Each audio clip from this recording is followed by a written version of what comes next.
सभी को नमस्कार। मेरा नाम है प्रफुल्ल राय और मैं आपका स्वागत करता हूं हमारे चैनल दीप्ति वाईक्यू में। आज का हमारा जो टॉपिक है वो है मूल अधिकार। मूल अधिकार को भारतीय संविधान में भाग 3 में रखा गया है। जो टोटल 22 भाग हैं उसमें ये भाग 3 है और इसमें अनुच्छेद की बात किया तो ये 12 से 35 तक अनुच्छेद इसके अंतर्गत आता है। मूल अधिकार होते क्या हैं कि देखिए, जब भी व्यक्ति का जन्म होता है तो उसको उसके साथ ही कुछ अधिकार जो है वो मिल जाते हैं। ठीक है, भारत में ये जो अधिकार है ये संविधान के द्वारा दिए गए हैं और अगर अमेरिका की बात करें तो अमेरिका को ये जो अधिकार दिए गए हैं, ठीक है, वो उसको जन्म से ही मिल जाते हैं। लेकिन मूल अधिकार जो है हमेशा से हमारे इतिहास में ये नहीं रहा है। मूल अधिकार को किसी देश द्वारा सबसे पहले बनाया गया और उसके बाद फिर कुछ देशों ने उसको फॉलो किया और आज ये बहुत से देशों में है। मूल अधिकार जो होते हैं वो संविधान के द्वारा दिए जाते हैं, लेकिन संविधान के जो अलग अलग कुछ अंग हैं उनके द्वारा इन मूल अधिकारों का कुछ जो है वो हनन भी किया जाता है। उसको वो कुछ कम भी कर सकते हैं या फिर कुछ कम नहीं कर सकते हैं, इसके बारे में हम अध्ययन करेंगे। तो नागरिक जो भी हैं उनको मूल अधिकार जो है वो विधायिका के विरुद्ध, मतलब जो विधि बनाते हैं, या फिर ध्यान से आप देखिए, जो विधायिका है इसके विरुद्ध और न्यायपालिका के विरुद्ध भी और एक व्यक्ति के विरुद्ध भी ये आपको सुरक्षा प्रदान करते हैं। व्यक्ति का मतलब यहाँ पे क्या है, अभी हम लोग बाद में समझेंगे कि व्यक्ति का मतलब क्या है। तो विधायिका, न्यायपालिका और व्यक्ति के विरुद्ध ये आपको प्राप्त होते हैं।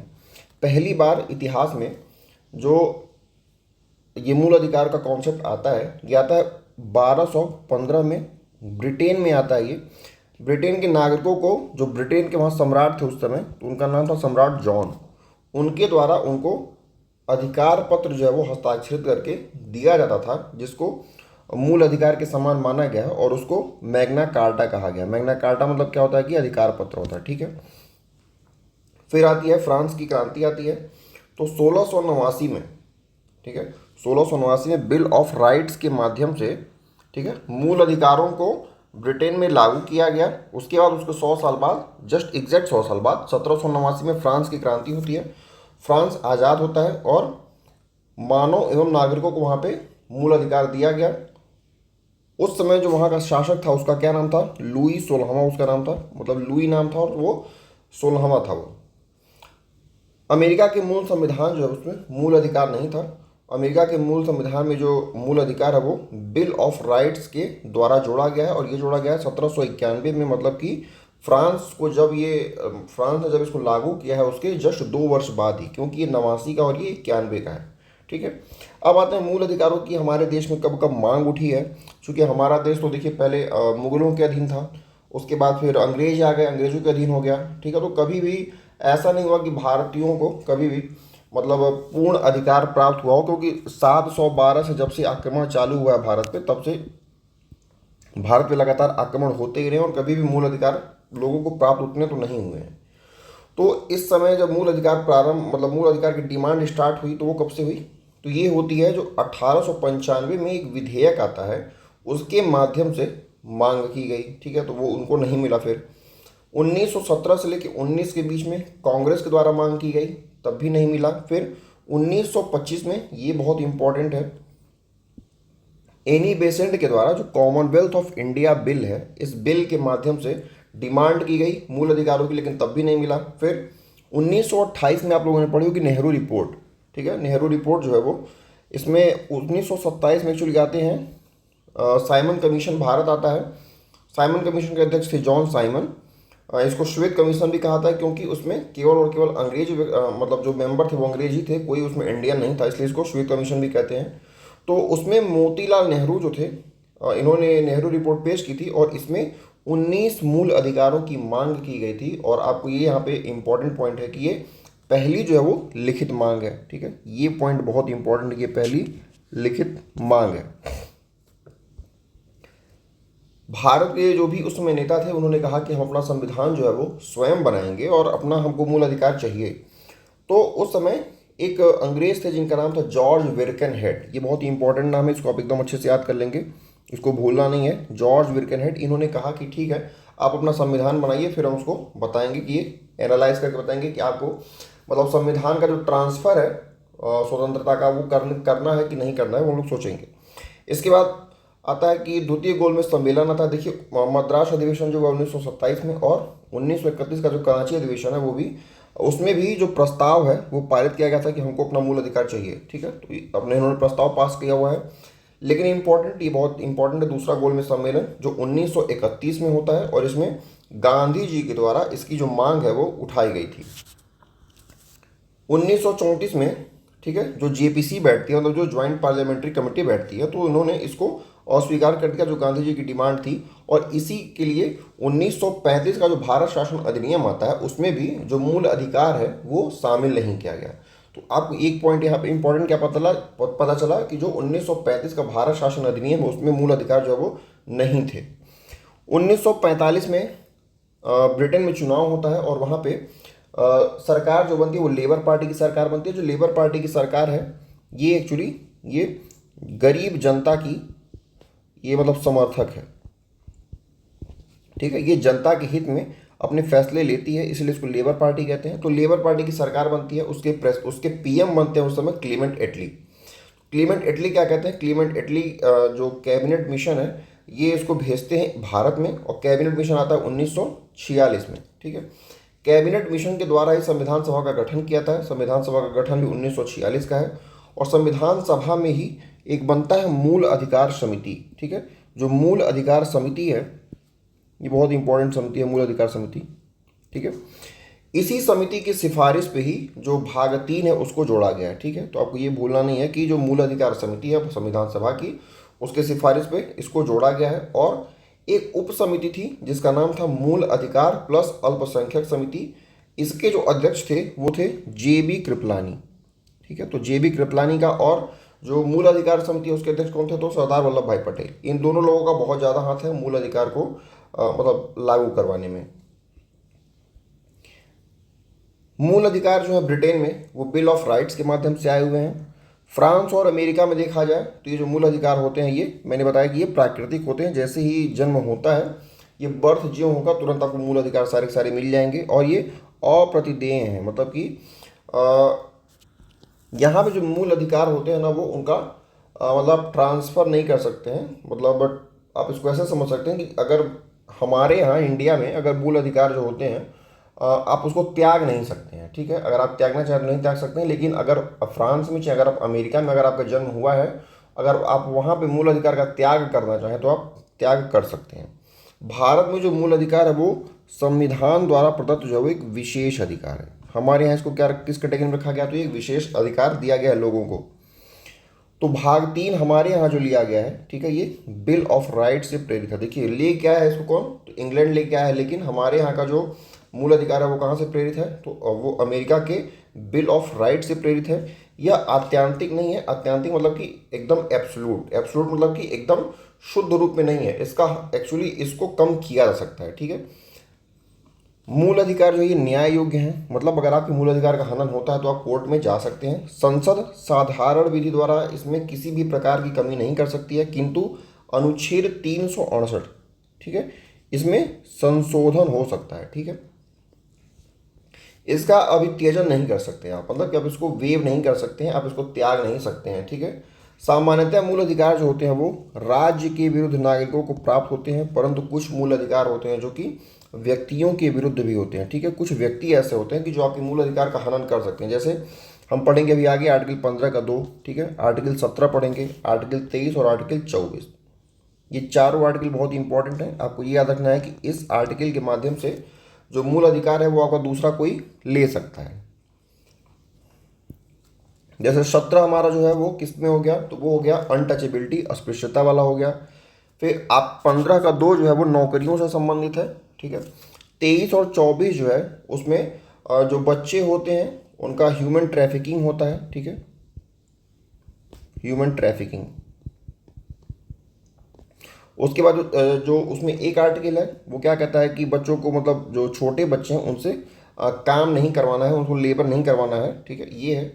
कुछ मूल अधिकार होते हैं जो केवल नागरिकों को प्राप्त होते हैं, जैसे 15, 16, 19 और 29, 30। ठीक है, आपात के समय जो राष्ट्रपति होता है वो मूल अधिकार को निलंबित कर सकता है, केवल अनुच्छेद 20 और 21 के सिवाय। 20, 21 जो निलंबित नहीं होते हैं। अनुच्छेद ये 359 में कहा गया है। जब हम लोग देखिए अभी तो पेट में चूंकि अनुच्छेद 359 और 360 के बारे में, तो 358 एक्चुअली 358 और 359 ये दोनों बहुत इंपॉर्टेंट हैं, तो इसको मैं भी बाद में बता दूंगा कि ये कैसे, चूंकि मूल अधिकार के बारे में है तो थोड़ा सा नॉलेज जरूरी है। फिर आते हैं मूल अधिकार की जो प्रकृति होती है वो दो प्रकार की होती है। कुछ मूल अधिकार सकारात्मक होते हैं, कुछ नकारात्मक होते हैं। सकारात्मक जो होते हैं वो नागरिकों को जो जो भी पावर, जो अधिकार जो दिए गए हैं तो वो सकारात्मक हैं, और राज्य जो आपके ऊपर कुछ प्रतिबंध लगाता है, ठीक है, वो नकारात्मक प्रकृति के, क्योंकि हमारे अधिकारों में तो वो हनन कर रहे हैं ना, तो वो नकारात्मक हो गए क्योंकि वो राज्य द्वारा लगाए जा रहे हैं। लेकिन आपका जो मूल अधिकार है तो वो तो सकारात्मक ही हुआ क्योंकि मेरे अधिकारों में वो वृद्धि कर रहा है। तो सकारात्मक में कौन कौन सा हो जाएगा? देखिए जितना भी धार्मिक स्वतंत्रता वाला है ना, 25, 26, 27, 28, ये क्या है? ये धार्मिक वाला है, तो ये हो गया। और एक हो गया आपका 19, ठीक है। फिर नकारात्मक कौन कौन से हैं? तो नकारात्मक में 14, 15, 16 ये लगातार, और फिर 21। मैग्ना कार्टा जो मैंने बताया कि जो 1215 वाला था मैग्ना कार्टा, उसको और क्या क्या नाम दिया गया? तो उसको उसको ग्रेट चार्टर कहा गया और उसको ग्रेट पेपर कहा गया, ठीक है। ग्रेट चार्टर मतलब कि मेरा महान अधिकार पत्र है और एक महान पत्र है, ठीक है। उस समय कौन थे? तो जॉन थे किंग में, और पोप जो थे उनका नाम था इनोसेंट थर्ड, ठीक है। पोप बहुत इनोसेंट थे भाई, और बैरन्स थे, तो इतने लोग थे। अब आते हैं मूल अधिकार का जो आर्टिकल है उस पर। तो मूल अधिकार मैंने कहा कि 12 से 35 तक का होता है, तो 12, 13 जो है ये मूल अधिकारों से संबंधित केवल बातें करता है कि मूल अधिकार क्या होता है, उस पर कैसे प्रतिबंध लगा सकते हैं, ठीक है, ये ऐसी चीज़ें। 14 से लेकर के 32 तक ओरिजिनल मूल अधिकार होते हैं, और 33, 34, 35 जो है वो भी इसी से संबंधित है, लेकिन उसको हम देखेंगे वो अलग क्षेत्र का है। अब आते हैं देखिए अनुच्छेद 12 पे। अनुच्छेद 12 में जो राज्य शब्द है इसको परिभाषित किया गया है। देखिए जब आप पढ़ेंगे केंद्र के लिए जब आप पढ़ेंगे राज्य शब्द तो यह आएगा आर्टिकल 12 में, और जब आप पढ़ेंगे स्टेट के लिए, मतलब जो राज्य होते हैं उनके लिए राज्य शब्द होता है, उसकी परिभाषा आर्टिकल 152 में दी गई है, ठीक है। तो दोनों याद रखना जरूरी है। जब आप पढ़ते हैं वो क्या पढ़ते हैं? डीपीएसपी जब आप पढ़ेंगे तो डीपीएसपी में जो आर्टिकल 36 है, मैंने ये पढ़ाया हुआ है पहले भी, तो आर्टिकल 36 में जो राज्य शब्द लिखा हुआ है, ठीक है, तो वो राज्य शब्द और ये आर्टिकल 12 का राज्य शब्द ये दोनों सेम है, ठीक है। तो राज्य शब्द को परिभाषित किया गया है इसमें, और ये जो राज्य शब्द की परिभाषा है यहाँ पे ये भाग 3 पे और ये भाग 4 पे लागू होती है। आर्टिकल 152 में जो भाग 6 का है, जो राज्यों से संबंधित है, वहाँ पे राज्य की परिभाषा जो है वो अलग है। अलग नहीं है, मतलब परिभाषा तो यही है, लेकिन वो स्टेट के लिए लागू होती है और ये केंद्र के लिए लागू होती है, ठीक है। तो राज्य शब्द का मतलब क्या क्या होता है? तो संसद होती है, फिर केंद्र सरकार होती है, प्रांतों में जो विधानमंडल सरकार है वो भी राज्य की कही जाती है, स्थानीय संस्थाएं जो होती हैं, ठीक है, वो भी राज्य कही जाती हैं, और प्राधिकारी जितने होते हैं वो भी। प्राधिकारी जैसे कि जो नगर पालिका है उसके अधिकारी, फिर डिस्ट्रिक्ट बोर्ड है उसके अधिकारी, और ग्राम पंचायत जितने भी अधिकारी होते हैं उसको। देखिए जब भी अगर आपको कोई कोर्ट का अगर आप डिसीजन देखते होंगे तो उसमें ऐसे लिखता है, उसमें लिखता है कि स्टेट बनाम जो भी व्यक्ति हो, ठीक है। तो कभी भी आप देखेंगे कि अगर कोई भी आप ऐसा कुछ लड़ते हैं केस, तो वहाँ पे लिखा था हमेशा स्टेट बनाम, ठीक है। तो स्टेट का मतलब क्या हो गया? स्टेट का मतलब वहाँ पे कई चीज़ें हो सकता है। स्टेट मतलब कि वहाँ पे राज्य हो सकता है, मतलब कि वहाँ पे कोई नगर पालिका हो सकती है, डिस्ट्रिक्ट बोर्ड हो सकता है, कुछ भी हो सकता है जिसके खिलाफ आप केस लड़ रहे हो, ठीक है। अन्य प्राधिकारी जिन्हें विधि चाहे उपविधि बनाने की शक्ति दी गई है। अब देखिए ये जो वाला जो है ये बहुत ज़्यादा इंपॉर्टेंट है कि राज्य में एक्चुअली में आता कौन कौन है और कौन कौन इसमें नहीं आता है। तो राज्य में जैसे हमारा देखिए जो भी सरकारी संस्थाएं हैं वो सारी की सारी इसमें आती हैं, जैसे कि LIC हो गया, विश्वविद्यालय हो गया, पेट्रोलियम हो गया, भारत पेट्रोलियम निगम, यूपी के जितने कोऑपरेटिव बैंक है वो, ONGC हो गया, ISO हो गया, ISO सर्टिफाइड होता है ना, सेल हो गया, फिर FCI हो गया, जितने भी भागीदार फर्म है, ठीक है। जैसे कि आप ऐसा भी कह सकते हैं कि जैसे कुछ NGO जैसे होते हैं, NGO हैं, ठीक है।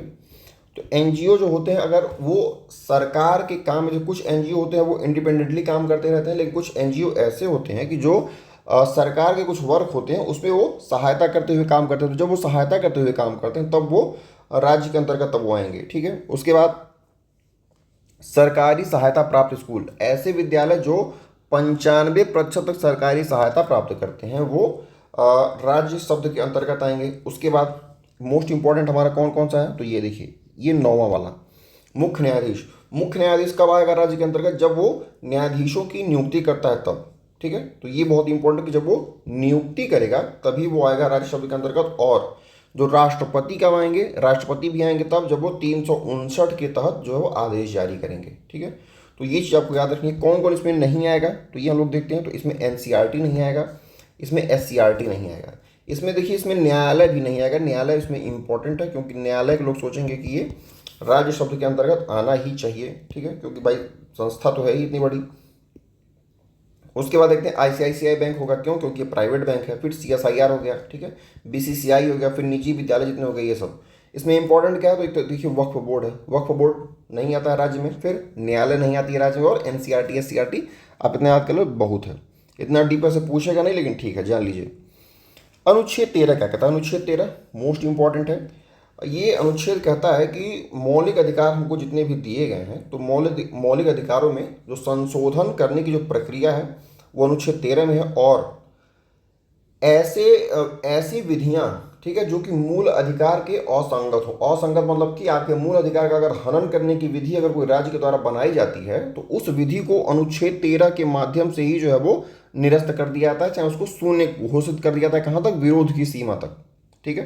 तो ये होता है अनुच्छेद 13। अनुच्छेद 13 आपको एक बहुत ज़्यादा स्पेशल पावर देता है। आपको केस देखने की जरूरत नहीं है, ये अभी इस लेवल पे पूछेगा नहीं। मूल अधिकार जो होते हैं वो क्या है आपके, देखिए वो सुरक्षा कवच है, ठीक है। और ये न्यायालय जो है वो मूल अधिकारों का सजग प्रहरी बताया गया है। किसको, न्यायालय को सजग प्रहरी बताया गया। क्यों, क्योंकि आर्टिकल माफ कीजिएगा, आर्टिकल 32 में और आर्टिकल 226 में रिट के माध्यम से जो न्यायालय होती है वो आपके मूल अधिकारों को बचाती है।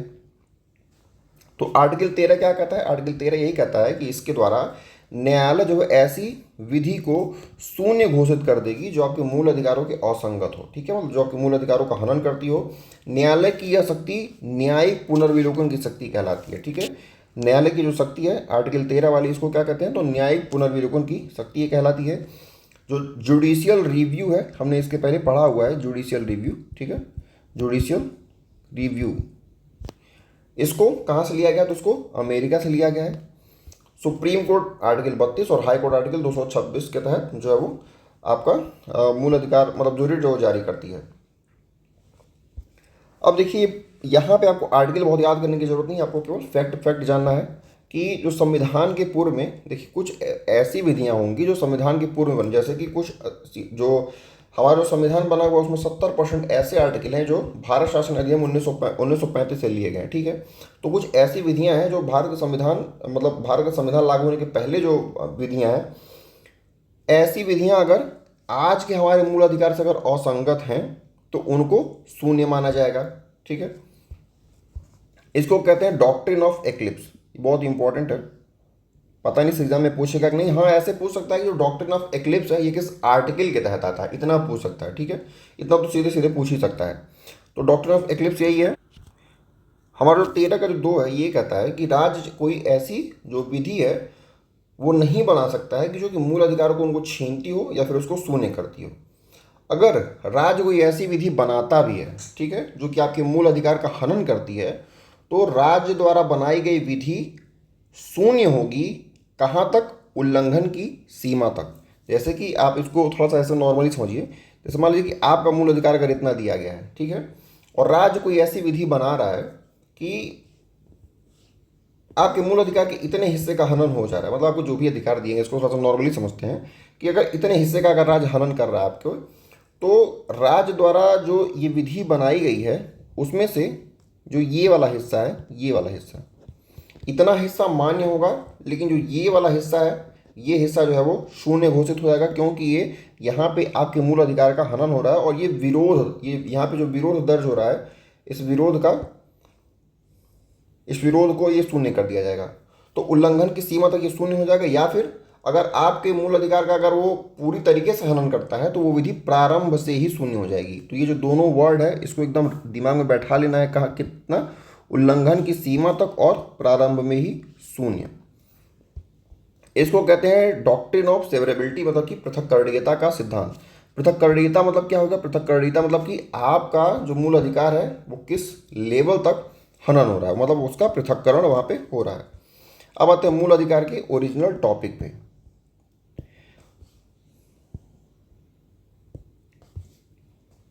तो भारत में जो मूल अधिकार दिए गए हैं, पहले स्टार्टिंग में मूल संविधान में 7 मूल अधिकार थे, फिर एक हटा दिया गया और वर्तमान में 6 मूल अधिकार जो है वो अभी बने हुए हैं।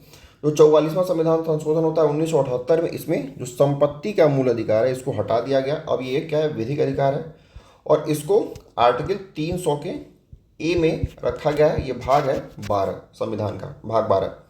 ठीक है। तो 19 के ए का जो च वाला था, मतलब जो छठवां था, 19 के एक का जो छठवां वाला हिस्सा था, ये संपत्ति से संबंधित था, ये समाप्त हो गया है। और अनुच्छेद 31 था, वो भी इसी से संबंधित, लोग आज पढ़ेंगे, तो वो भी निरसित हो गया और इसको 300 क में रखा गया, जो कि भाग 12 में आता है। अब आते हैं समानता का अधिकार हमको दिया गया है। हम अधिकारों के बारे में पढ़ेंगे, तो हमारा पहला अधिकार जो है वो है समानता का अधिकार। समानता का अधिकार कहाँ से कहा था? 14 से लेके 18 तक है। ठीक है। समानता का अधिकार क्या होता है कि आपको कोई भी व्यक्ति है उसको विधि के समक्ष समता दी जाएगी। विधि के समक्ष समता मतलब क्या हो गया कि राज्य में अगर कोई व्यक्ति है तो उसको विधियों के समक्ष समता और विधियों के समान संरक्षण से वंचित नहीं करेगा। इसका अपवाद कौन कौन सा है? जैसे कि राष्ट्रपति हैं, राज्यपाल हैं, सांसद हैं, विधायक हैं, इन लोगों को दीवानी में छूट होती है, और इन लोगों को जब तक ये पद पे अपने बने रहते हैं तब तक इनको गिरफ्तारी से भी छूट रहती है, ये गिरफ्तार नहीं हो सकते हैं। इनको गिरफ्तार करने के लिए पहले परमिशन आवश्यक होती है। ठीक है। किसकी? जिस सदन के वो सदस्य हैं। जैसे कि मतलब अगर कोई लोकसभा का है, उसको गिरफ्तार करना है तो पहले लोकसभा अध्यक्ष से परमिशन लेनी पड़ती है, उसके बाद ही आप गिरफ्तार कर सकते हैं। आप ऐसे किसी को नहीं उठा सकते हैं, कोई सांसद चाहे विधायक हो तो यहाँ पे यही कहा गया है कि विधियों का एक चीज़ आप यहाँ पे और जान लीजिए, ये दोनों पॉइंट अलग से पूछा हुआ है कई बार एग्जाम में। जो यहाँ पे ये दिया हुआ है कि विधि के समक्ष समता, विधि के समक्ष समता वाला जो पॉइंट है, ये हमको कहाँ से लिया गया है? तो ये लिया गया है ब्रिटेन से। ठीक है। ब्रिटेन, ये ब्रिटेन से लिया गया है। और ये हमारा जो पॉइंट है विधियों के समान संरक्षण, ये कहाँ से लिया गया है? तो ये लिया गया है यूएसए से। ठीक है। जो विधियों के समान संरक्षण वाला है, इसको हम लोग क्या कहते हैं? इसको कहते हैं कि ये सकारात्मक। और जो ब्रिटेन वाला है इसको क्या कहते हैं? नकारात्मक अवधारणा। मतलब ये नकारात्मक कॉन्सेप्ट है, और जो विधियों के समान संरक्षण ये सकारात्मक कॉन्सेप्ट है। जो विधियों के समक्ष समता वाला पोर्शन जो ब्रिटेन वाला है, इसमें एक और पॉइंट आता है जिसको हम कहते हैं rule of law. Rule of law मतलब कि विधि का शासन। जो विधि का शासन है ये किसके द्वारा दिया गया है ये कॉन्सेप्ट? तो इनका नाम है प्रोफेसर डायसी। ठीक है। आप इसको अपने नोट्स में आप ऐड कर लीजिएगा, ये एग्जाम में कई बार पूछा हुआ है, अच्छे एग्जाम में तो पूछा ही जाता है।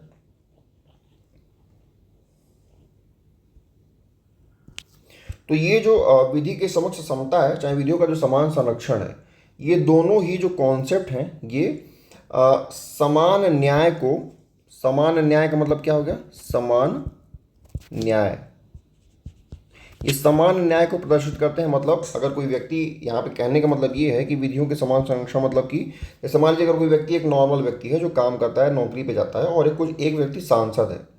ठीक है। तो सांसद लोगों की देखिए कैटेगरी अलग है। ठीक है। सबको मतलब समान रखा जाएगा, लेकिन जो सांसद लोग हैं जिस कैटेगरी में आएंगे, अगर उनके साथ अगर कोई मतलब कोई ऐसा केस होता है तो उनको एक अलग विधि के समान संरक्षण दिया जाएगा, और आप जो साधारण व्यक्ति हैं आपको अलग विधि के समान संरक्षण दिया जाएगा। मतलब आपका जो संविधान है, एक चीज़ आप यहाँ पे ध्यान देंगे, बहुत इंपॉर्टेंट बात बता रहा हूँ।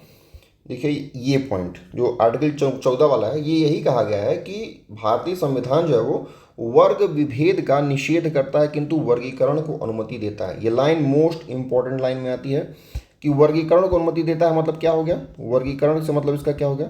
अगर कोई व्यक्ति सांसद है और कोई एक सामान्य व्यक्ति है, तो सामान्य व्यक्ति को अलग नियम से ट्रीट किया जाएगा और सांसद को अलग नियम से ट्रीट किया जाएगा, तो ये वर्गीकरण हो गया। लेकिन वर्ग विभेद आपको नहीं करना है। ठीक है। ये बहुत इंपॉर्टेंट पॉइंट है। फिर अनुच्छेद 14 जो है ये नैसर्गिक न्याय, नैसर्गिक न्याय मतलब कि जो नेचुरल जस्टिस होता है, इसमें इसका जो भाव है वो अंतर्निहित है। अब केस छोड़ दिए, केस पढ़ने का कुछ मतलब नहीं है, आप देख सकते हैं जिसको ज़्यादा जानना हो केस अभी पेट में तो नहीं आएगा। फिर जो समानता का अधिकार, ये एब्सोल्यूट नहीं है। समानता का अधिकार एब्सोल्यूट नहीं, इसमें अपवाद कौन कौन सा है, तो 15 का 3, 15 का 4 और 16 का 4, ये तीनों आर्टिकल हम लोग अभी देखेंगे। मैं इसको फिर से रिवाइज कराऊंगा। अब आते हैं अनुच्छेद 15 पे। अनुच्छेद 15 क्या है, धर्म आदि के आधार पर विभेद का प्रतिषेध, मतलब धर्म के आधार पर आप कोई भी भेदभाव नहीं कर सकते हैं। 15 में यही कहा गया है, देखिए जो 15 का 1 वाला ये हम लोग नॉर्मली पढ़ते हैं, तो इसमें यही कहा गया है कि जो धर्म, मूल वंश, जाति, लिंग और जन्म स्थान के आधार पर नागरिकों के मध्य में विभेद करने से राज्य को रोकता है। मतलब राज्य जो है वो आपको 5 आधार पर, आपको ये नंबर याद होना चाहिए, कितना आधार है, 5 आधार है। तो 5 आधार पर राज्य जो है वो आपके साथ कोई भेदभाव नहीं कर सकता है। लेकिन आपको 2 आधार ऐसे हैं जिस पे वो भेदभाव कर सकता है, जैसे कि भाषा हो गया और निवास स्थान। जैसे कि आज के टाइम में आप देख रहे होंगे कि अगर आप किसी विशेष राज्य के अगर निवासी हैं तो आपको वहाँ नौकरी में यही कहता है कि आपको इस राज्य का निवासी होना आवश्यक है। ठीक है, जैसे जो डोमिसाइल वाला मामला आज के टाइम में चल रहा है, तो ये वही है। या फिर अगर आपको कोई विशेष, जैसे कि मान लीजिए अगर पंजाब में अगर कोई वैकेंसी निकलती है तो उसमें कहा जाता है कि आपका जो प्रारंभिक लेवल है शिक्षा का, आपको उसमें पंजाबी भाषा का वो ज्ञान होना चाहिए। ठीक है, तो अब वहाँ पर उनको विभेद कर दिया गया है, तो राज्य को ये पावर दी गई कि राज्य जो है वो मतलब इन 2 आधारों पर जो भेदभाव कर सकता है। 15 के 2 में यही कहा गया कि राज्य व व्यक्ति दोनों को भेदभाव करने से रोकता है। मतलब कि राज्य को भी रोकता है भेदभाव करने से और व्यक्ति को भी, मतलब अगर कोई ऐसा व्यक्ति भी है तो वो भी मतलब इन 5 आधार पे आपके साथ कोई भेदभाव नहीं कर सकता है। ठीक है, ये सबको जानने की जरूरत नहीं है। ये हाँ 15 का 3 इंपॉर्टेंट है। देखिए जितने भी स्त्रियां हैं और जितने भी बच्चे हैं, ये कई बार एग्जाम में पूछा हुआ पॉइंट है, जितनी स्त्रियां हैं और जितने बच्चे हैं उनको उनकी विशेष परिस्थिति के आधार पे जो स्टेट है वो उनको स्पेशल कुछ पावर दे सकता है, चाहे उनको कुछ स्पेशल मदद कर सकता है। जैसे कि हमारे यहाँ महिला आयोग बना हुआ है, तो महिला आयोग क्या करता है, भाई पुरुष आयोग तो हमारे यहाँ है नहीं कहीं, तो महिला आयोग यही बना हुआ है कि महिलाओं की मदद के लिए बना हुआ है, जिनका शोषण हो रहा है उनके लिए। तो राज्य का कोशिश यही रहता है कि संरक्षण ज़्यादा से ज़्यादा हो। तो पता है कि भाई महिलाओं को संरक्षण की आवश्यकता है, तो महिला आयोग की स्थापना हुई। जैसे कि विशेष प्रसूति अवकाश मिलता है महिलाओं को। ठीक है, जब प्रेगनेंसी होती है तो उसमें कुछ पहले और कुछ बाद में जो छुट्टी है वो भी मिलती है। तो स्त्रियों और बच्चों से संबंधित, चाहे बच्चों के लिए अगर आप देखेंगे तो बच्चों के लिए अलग अलग से जो बहुत ढेर सारी योजनाएं आती हैं। ठीक है, ये सारी जो चाहे स्त्रियों के लिए जो योजनाएं आती हैं, तो यहाँ पे देखिए राज्य विभेद कर रहे हैं। जैसे अगर एक व्यक्ति है और एक महिला है, जैसे कि कोई भी अगर योजना आती है तो क्या, तो यही कहता है कि व्यक्ति को हर महीने में 2500 रुपया, और जो महिला है, माफ़ कीजिएगा, महिला को हर महीने 2500 रुपया, जो व्यक्ति है उसको 1000 रुपये मिलेगा। तो यहाँ पे तो विभेद हुआ, जबकि दोनों प्राकृतिक रूप से एक ही अगर मतलब मानव ही तो हैं, लेकिन यहाँ पे राज्य जो वो विभेद कर रहा है। ठीक है, तो राज्य विभेद यहाँ पे कर सकता है आर्टिकल 15(3) के माध्यम से। यहाँ पे देखिए डी पॉलराज का केस हुआ था जिसमें ये कहा गया है कि महिलाओं को घरेलू हिंसा से संरक्षण अधिनियम को सांविधिक घोषित किया गया। ठीक है, 15 के 4 में ये कहा गया है कि जो SC हैं, जो ST हैं और जो सामाजिक दृष्टि से, शैक्षणिक दृष्टि से जो कि पिछड़े हुए लोग हैं, ऐसे लोगों को शिक्षण संस्थानों में आरक्षण का प्रावधान जो है वो होना चाहिए। ठीक है, तो ये 15 के 4 में कहा गया है जो SC हैं, जो ST हैं और जो सामाजिक रूप से पिछड़े हुए लोग हैं उनको शिक्षण संस्थान में आरक्षण की ये बात करता है 15 का 4। 15 का 5 क्या कहता है कि जो भी प्राइवेट शिक्षण संस्थान है, जैसे कि जो गवर्नमेंट शिक्षण संस्थान है उसमें तो आपको मिलेगा ही मिलेगा, लेकिन जो प्राइवेट हैं, आपको पता होगा कि प्राइवेट में शायद 25% का जो आरक्षण है वो लगता है, उनको देना वो मस्ट होता है, जो भी प्राइवेट कॉलेज होते हैं उसमें, लेकिन कोई देता नहीं है। 15 के 5 में यही है कि जो प्राइवेट शिक्षण संस्थान है उसमें प्रवेश के संबंध में SC ST और जो भी पिछड़े लोग हैं उनको मतलब जो विशेष उपवन बनाने की शक्ति जो वो राज्य को दी गई है। इसमें जो अनुच्छेद 30 का 1 आता है उसमें जो अल्पसंख्यक के शैक्षणिक संस्थान होते हैं वो इससे बाहर हैं। इसका मतलब ये हुआ कि जो नॉर्मल जो प्राइवेट कॉलेज होते हैं, आप वहाँ पे जाके, अगर आप SC ST चाहे आप पिछड़े वर्ग से हैं, तो आप वहाँ पे जाके एडमिशन आप ले सकते हैं। किसके तहत? आपको जो राज्य के द्वारा जो स्पेशल प्रावधान दिया गया उसके तहत। लेकिन आप कहीं ऐसे विद्यालय में जाके एडमिशन नहीं ले सकते हैं जो अल्पसंख्यकों के लिए जो बना हुआ हो। ठीक है भाई, प्राइवेट तो वो भी है, लेकिन आप जाके वहाँ पे एडमिशन नहीं ले सकते हैं क्योंकि वो अल्पसंख्यकों के लिए है। ठीक है, तो वहाँ पे ये राज्य जो है वो राज्य द्वारा बनाई गई जो विधि है वो आपको मतलब कोई सहायता नहीं करेगी। फिर आता है 15 का 6। 15 का 6 मोस्ट इंपॉर्टेंट है, जो कि EWS को बताता है। तो EWS में यही है कि 10% आरक्षण आपको मिलता है और ये अल्पसंख्यक शिक्षण संस्थानों पर लागू नहीं होता है, ठीक है। अल्पसंख्यकों में एक्चुअली किसी का प्रवेश अलाउ नहीं है, ठीक है। तो ये शिक्षण संस्थानों में भी प्रवेश के बारे में। तो आपने ये देखा कि जो आर्टिकल 15 हमारा है वो आपको भेदभाव से रोकता है। किस किस आधार पे? तो धर्म, मूल वंश, जाति, लिंग और जन्मस्थान के आधार पे, और ये टोटल 5 हैं। उसके बाद से कुछ चीज़ों में राज्य जो राज्य को भेदभाव की अनुमति देता है, जैसे कि 15 के 3 में स्त्री और बच्चों के लिए, 15 के 4 में SC ST और सामाजिक पिछड़े लोगों को शिक्षण संस्थानों में प्रवेश में आरक्षण, और 15 के 5 में जो प्राइवेट संस्थान है उसमें SC ST और पिछड़े लोगों को प्रवेश की अनुमति, और 15 के 6 में जो EWS वाले लोग हैं, जो भी पिछड़े हुए लोग हैं, ठीक है, उनको मतलब आरक्षण देता है। लेकिन ये आपको ये ध्यान देना है कि जो अल्पसंख्यक वाले विद्यालय होते हैं इसमें ये कोई भी आरक्षण का नियम लागू नहीं होता है, ठीक है। फिर आते हैं 16 में। 16 में अवसर की समानता। आपको समान रूप से अवसर दिया जाएगा। इसमें आप ये ध्यान देंगे कि हमने वहाँ पे पढ़ा था आर्टिकल 15 में 5 आधार पे, और यहाँ पे हमको कितना पढ़ना है? तो 7 आधार पे, ठीक है। आपको ये अंतर पता होना चाहिए। तो यहाँ पे जो आर्टिकल 16 है इसमें 16 के 2 में यही कहा गया है कि धर्म, वंशमूल, जाति, लिंग और जन्म स्थान, ये 5 पहले से था। उसके बाद उद्भव एवं निवास, ठीक है, के आधार पर कोई भेदभाव नहीं किया जाएगा। हम लोग यहाँ पे इसको ये कहेंगे कि ये जो आर्टिकल 16 है ये आर्टिकल 15 से व्यापक है, क्योंकि यहाँ पे 7 आधार का यूज हो रहा है और आर्टिकल 15 में 5 आधार का यूज हो रहा है, ठीक है। इसमें यह कहा गया 16 के 1 में कि राज्य के अधीन किसी पद पर नियोजित अथवा नियुक्ति के संबंध में सभी नागरिकों को समान अवसर, मतलब कि अगर कोई वैकेंसी निकलती है तो सभी नागरिकों को समान अवसर दिया जाएगा। इसमें किसी को मतलब किनारे नहीं किया जाएगा, सबको समान अवसर मिलेगा कि आप जाइए फॉर्म भरिए और अपना नौकरी लीजिए। 16 के 1 में केवल प्रारंभिक नियुक्ति के मामले में नहीं, बल्कि ये देखिए अभी इंपॉर्टेंट है, पदोन्नति के मामले में, पदच्युति के मामले में, वेतन, अवकाश, ग्रेच्युटी, पेंशन, इन सभी मामलों में ये लागू होता है।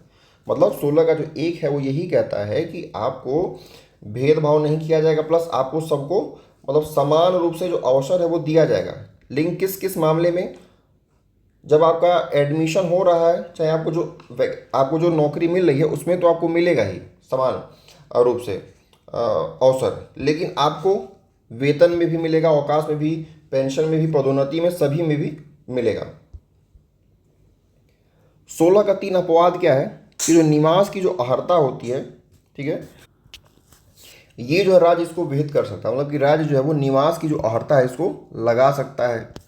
जैसे कि मान लीजिए जैसे कि इस समय टीचर का जो एग्ज़ाम चल रहा है बिहार में, ठीक है, तो राज्य जो ये लगा सकता है कि हमारे यहाँ जो लोग जिनका निवास है केवल वही लोग फॉर्म भरेंगे, जो आजकल डोमिसाइल का मामला चल रहा है, ठीक है, ये वाला।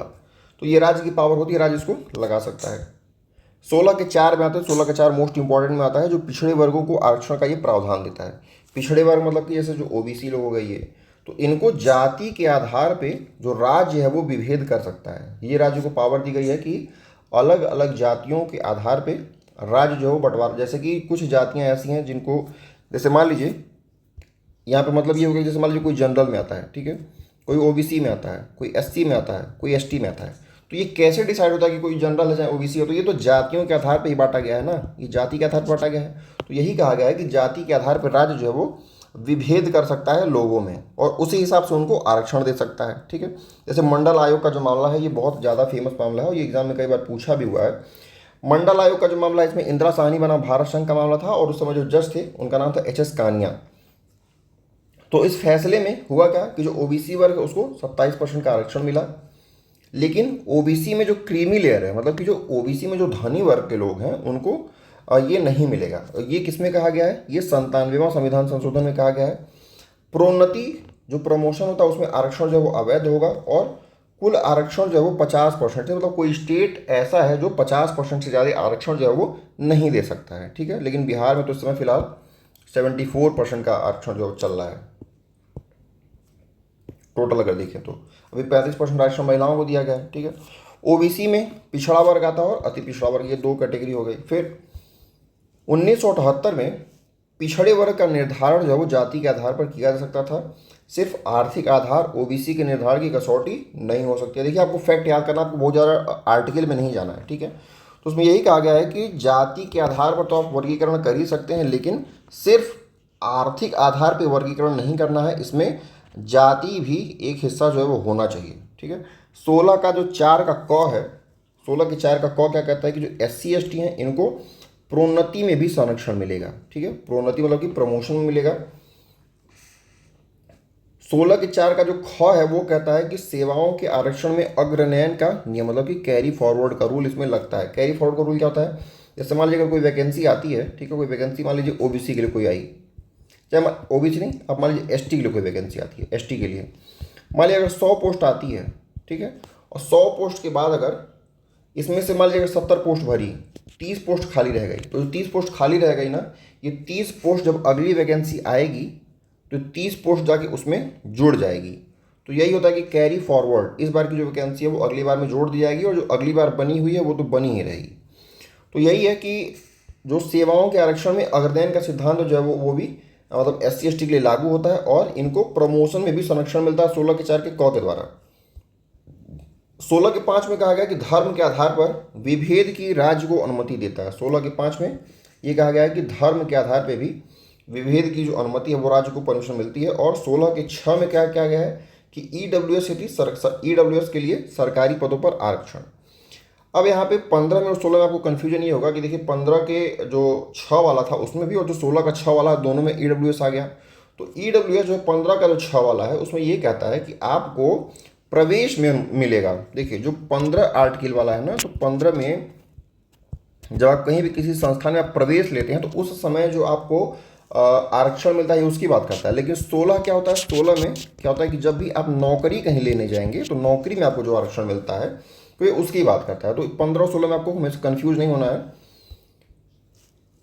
आर्टिकल 17 की बात आता है, तो आर्टिकल 17 में अस्पृश्यता के अंत की बात करता है। तो इसमें अस्पृश्यता जो है वो किसी भी रूप में स्वीकार नहीं की जाएगी, राज्य ये कहता है। और ये एक निरपेक्ष अधिकार है। निरपेक्ष मतलब ये एक एब्सोल्यूट पावर है।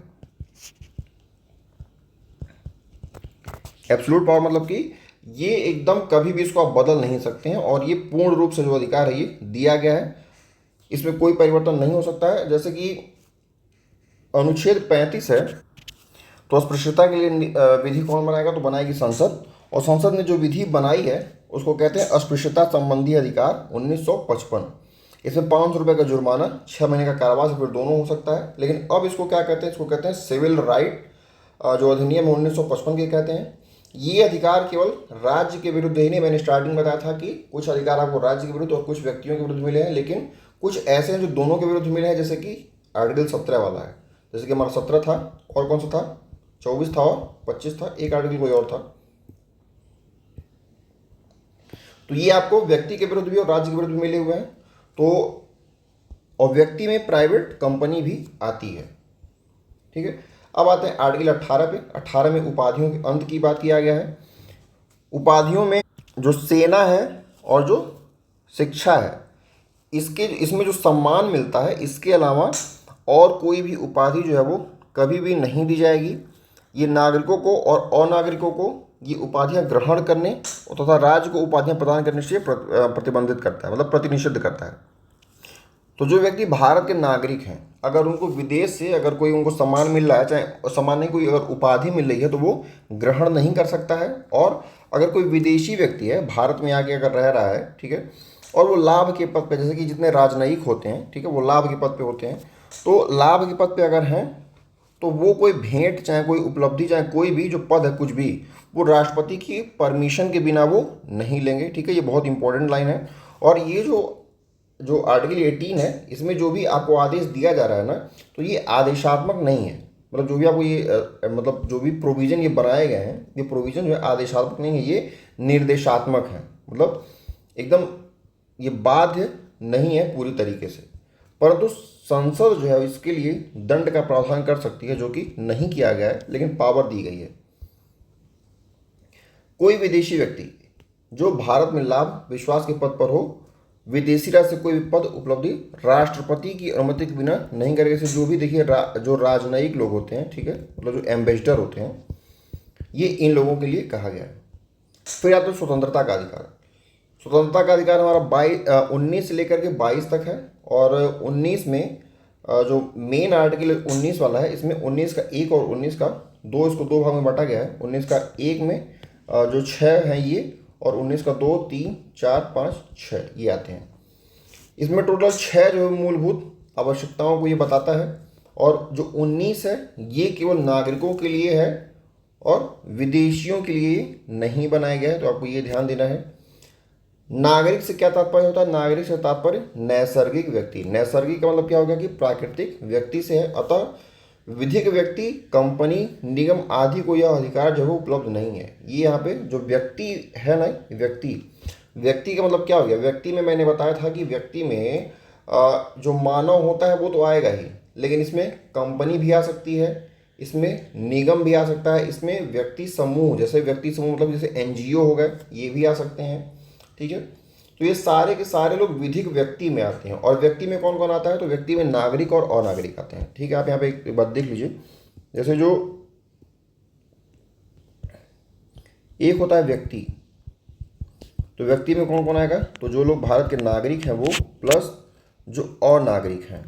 अनागरिक मतलब कि जो बाहर से आके भारत में काम कर रहे हैं वो। और एक होता है विधिक व्यक्ति, विधिक व्यक्ति। तो विधिक व्यक्ति में कौन कौन आता है? जैसे कोई कंपनी हो गई, ठीक है, कंपनी हो गया, कोई निगम हो गया, ठीक है, निगम हो गया, फिर जैसे कोई व्यक्ति का समूह हो गया, व्यक्ति समूह ये होगा, मतलब कि जैसे कोई अगर एनजीओ हो गया तो ये। तो व्यक्ति में विधिक व्यक्ति में अंतर होता है। और जो व्यक्ति है, ये व्यक्ति कौन से व्यक्ति हैं? तो ये नैसर्गिक व्यक्ति हैं। नैसर्गिक मतलब कि ये प्राकृतिक रूप से भाई इनका जन्म हुआ है, तो ये नैसर्गिक जिस व्यक्ति केवल अकेले काउंट होंगे, और जो विधिक व्यक्ति हैं वो मोस्टली वो ग्रुप में ही काउंट होते हैं। फिर अच्छा, यहाँ पे दिया हुआ देखिए, विधिक व्यक्ति जो है वो कंपनी, निगम आदि को अधिकार उपलब्ध नहीं है। ये कंपनी के अंशधारी जो दावा कर सकते हैं। कंपनी के अंशधारी का मतलब कि अगर कोई ऐसा व्यक्ति है जो कंपनी में उसका कुछ हिस्सा है तो वो इसके लिए दावा कर सकता है। 19 का 1 जो है ये क्या कहता है कि 19 के 1 का क ये है कि वाक और अभिव्यक्ति की स्वतंत्रता, मतलब व्यक्ति जो है उसको बोलने की और अपना जो भी भाव है उसको व्यक्त करने की स्वतंत्रता है।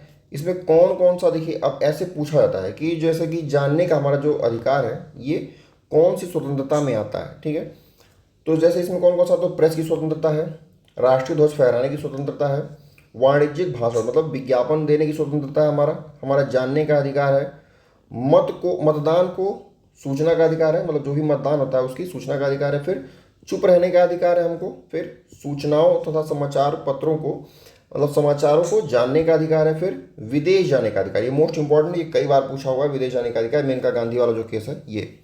फिर इलेक्ट्रॉनिक मीडिया जो है उसके द्वारा किसी घटना का आंखों देखा हाल प्रसारित करने का, धरना, ये मोस्ट इंपॉर्टेंट है 10वां वाला। ठीक है, धरना या फिर प्रदर्शन, आप इसको अंतर को समझिएगा, धरना प्रदर्शन तो आप कर सकते हैं किंतु तभी तक जब तक कि वो हिंसात्मक ना हो। ठीक है, तो हिंसात्मक नहीं होना चाहिए। आप धरना और प्रदर्शन आप कर सकते हैं, लेकिन लाठी डंडा हथियार के साथ आप इसको नहीं कर सकते हैं। फिर प्री सेंसरशिप, पूर्व अवरोध, जैसे कि कोई ऐसी फिल्म आती है जो थोड़ी अभद्र है तो वहाँ पे प्री उसको सेंसर कर दिया था, मतलब उसको वहाँ पे काट दिया था। फिर हड़ताल एवं बंद, ये मोस्ट इंपॉर्टेंट है 12वां वाला। ठीक है, हड़ताल करने का अधिकार एवं बंद करने का अधिकार है, इसके अंतर्गत ये मूल अधिकार में नहीं आता है।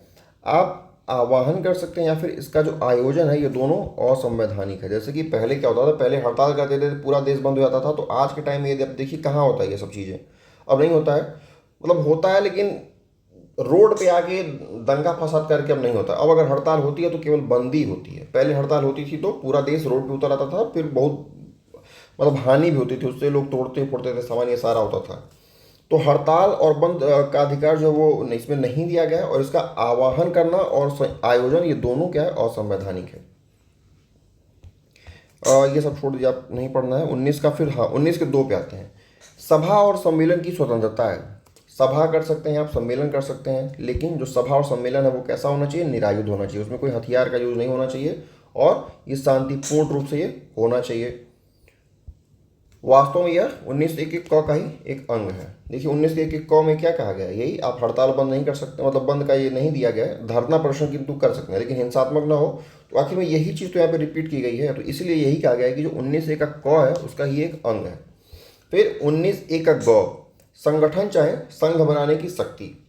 संघ बनाने की शक्ति मतलब इसके तहत जो भी राजनीतिक, देखिए जितनी भी पार्टियां बनी हुई हैं ना, जैसे बीजेपी, कांग्रेस है, सपा है, बसपा जो भी है, तो उसमें जो राजनीतिक दल हैं, ये जो श्रमिक संघ है, श्रमिक संघ मतलब जैसे हमारा एटक था, ठीक है, कंपनी कोई होती है, कोई सोसाइटी होती है, जो कहना चाहे कोई पार्टनरशिप होती है, इनका गठन कर सकते हैं। और यही चीज़ जो है हमारी संसदीय लोकतंत्र का आधार है। तो संसदीय लोकतंत्र का आधार 19(1) का ग होता है। 97वां संविधान संशोधन जो सहकारी समितियां बनाने की स्वतंत्रता देता है, हमने ये पहले ही पढ़ा हुआ है। और एक इंपॉर्टेंट पॉइंट है, मोस्ट इंपॉर्टेंट है, कि जो भी वेश्या होती हैं और जो सैनिक होते हैं, ये कोई संघ नहीं बना सकते हैं, ठीक है। तो ये एक इंपॉर्टेंट पॉइंट है। फिर आता है 19(1) का घ, इसमें संचरण की स्वतंत्रता है, मतलब कि आप पूरे देश में आप कहीं भी जाके संचरण कर सकते हैं, उसमें कोई रोक टोक नहीं है। इसका अंगा वाला मतलब 5वां वाला है कि आप जाके कहीं भी निवास कर सकते हैं, ठीक है। इसमें 6ठा वाला यही जो है वो हट गया है अब। तो संपत्ति का अर्जन, धारण और व्यय, इसकी पहले स्वतंत्रता थी, अब इसको हटा दिया गया है। ये 44वें संविधान संशोधन में इसको हटाया गया 1978 द्वारा। और ये अब ये एक विधिक अधिकार है। अगर आपका संपत्ति से संबंधित कोई मामला है तो आप जाएंगे अब कोर्ट में, ठीक है, और उसमें वकीलों के माध्यम से आप केस लड़ेंगे, ठीक है। ये भाग 12 में है, अनुच्छेद 300 के क में इसको जोड़ा गया है। फिर इसका जो 6 वाला है, इसमें उपजीविका का, कारोबार का, व्यापार की इसमें स्वतंत्रता दी गई है। और राज्यसभा द्वारा साधारण जनता के हित में प्रतिबंधित किया सकता है, मतलब कि जो व्यापार है, व्यापार के लिए राज्यसभा जो है वो, जैसे हम लोग ये पढ़े थे ना कि जो केंद्र सरकार होती है, उस केंद्र सरकार को ये पावर होती है कि राज्य के जो विषय होते हैं, कुछ विषय पे विधि बना सकती है। लेकिन केंद्र में कौन, तो राज्यसभा को पावर है। ये आर्टिकल कौन सा था, तो आर्टिकल था हमारा 249 था, आपको याद होगा, हमने पढ़ा था पिछले चैप्टर में। तो राज्यसभा जो है वो कुछ विषय ऐसे होते हैं जो प्रतिबंधित कर सकती है। जैसे कि एक यहाँ पे एग्जाम्पल के तौर पर समझिए, बस ये आने वाला नहीं है एग्जाम में। जैसे ऋषिकेश जो क्षेत्र है, ऋषिकेश में वहाँ पे लोग अंडा बेचते थे, क्योंकि वो धार्मिक स्थल है। तो अब वहाँ पे ये हुआ कि ये अंडा नहीं बेच सकते हैं भाई, धार्मिक स्थल, उनका धर्म भ्रष्ट होता है। तो राज्यसभा ने उसको प्रतिबंधित कर दिया। फिर एक मामला था सुदान सिंह का, इसमें ये हुआ कि सड़क के किनारे जो व्यापार करना है, ये एक मूल अधिकार के अंतर्गत आता है। देखिए रोड के किनारे जो भी लोग रेडी पटरी पे लगाते हैं, तो उनका भी एक्चुअली वो मूल अधिकार है, ठीक है। तो ये मामला था सुदान सिंह वाला। अनुच्छेद 20 क्या कहता है कि अपराधों, देखिए इसको याद करने का छोटा सा ट्रिक भी है, जो ये जो हमारा अधिकार है ना, मूल अधिकार वाला, इसको याद करने का एक छोटा सा ट्रिक है। ट्रिक ये है, तो ट्रिक ये है कि मान लीजिए कोई व्यक्ति है, हमने माना कि ये कोई व्यक्ति है, ठीक है। तो पहला हमारा क्या था, इसको बोलने की स्वतंत्रता है, मतलब ये बोल सकता है, ठीक है, बोलने की इसको स्वतंत्रता है। तो पहले ये बोलेगा, जब ये बोलेगा तो ये जाके ढेर सारे लोगों से बोलेगा। तो क्या करेगा, ये सभा करेगा। क्या करेगा, सभा करेगा, सम्मेलन करेगा। जब सम्मेलन करेगा तो उसके मन में विचार आएगा कि भाई मैं तो बहुत अच्छा बोलता हूँ, मैं क्या बन सकता हूँ, मैं नेता बन सकता हूँ, मैं राजनीतिक दल बना सकता हूँ, मैं अपना संगठन बना सकता हूँ। तो ये क्या करेगा, अपना ये संगठन बना सकता है। तो तीसरा वाला हमारा क्या था, संगठन था। फिर चौथा, जब संगठन बना लेगा तो कहेगा मैंने संगठन अब बना लिया है, अब मैं क्या करूँगा, घूम घूम के अपना क्या करूँगा, प्रचार करूँगा।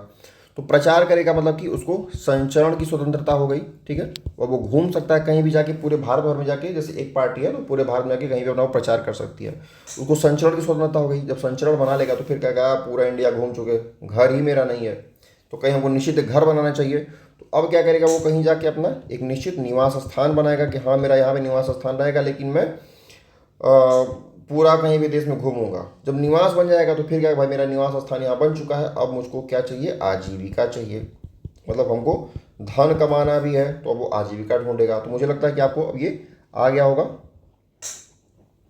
एक बार इसको फिर से रिपीट करते हैं, अब ये बहुत ईजी है, याद हो जाएगा।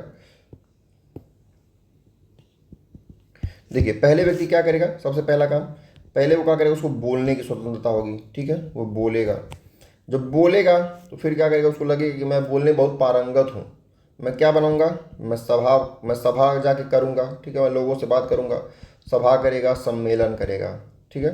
जब सम्मेलन करेगा तो उसको लगेगा अरे मैं, मेरे अंदर तो नेता का भी गुण है, ठीक है, मैं नेता का अगर गुण है तो वो क्या बनाएगा, संगठन बनाएगा, ठीक है, संगठन बनाएगा, संघ बनाएगा, ये ठीक है, कोई ग्रुप बनाएगा। मतलब चौथा में क्या होगा, जब वो संघ बना लेगा तो कहेगा मतलब मेरी पार्टी तो बन चुकी है, जब पार्टी बन चुकी है तो उसका प्रचार भी तो होना चाहिए। तो मतलब भारत में जाके कहीं भी वो भ्रमण कर सकता है, ठीक है, भारत में कहीं भी भ्रमण कर सकता है, आने जाने की स्वतंत्रता हो गई। जब आने जाने की स्वतंत्रता हो जाएगी तो फिर कहेगा कि उसके बाद कहेगा कि मुझे अपना निवास स्थान चाहिए, अपना वो घर बनाएगा। जब घर बना लेगा तो फिर सोचेगा कि घर तो बन गया, अब मुझे क्या चाहिए, अब हमको आजीविका चाहिए, अपना धन कमाने का हमको कोई साधन चाहिए। ठीक है, तो यही हो गया ये 6। अब उसको भूल ही, और ये सिंपल है काफ़ी, हमेशा कन्फ्यूजन में चूंकि रहता ही है ये।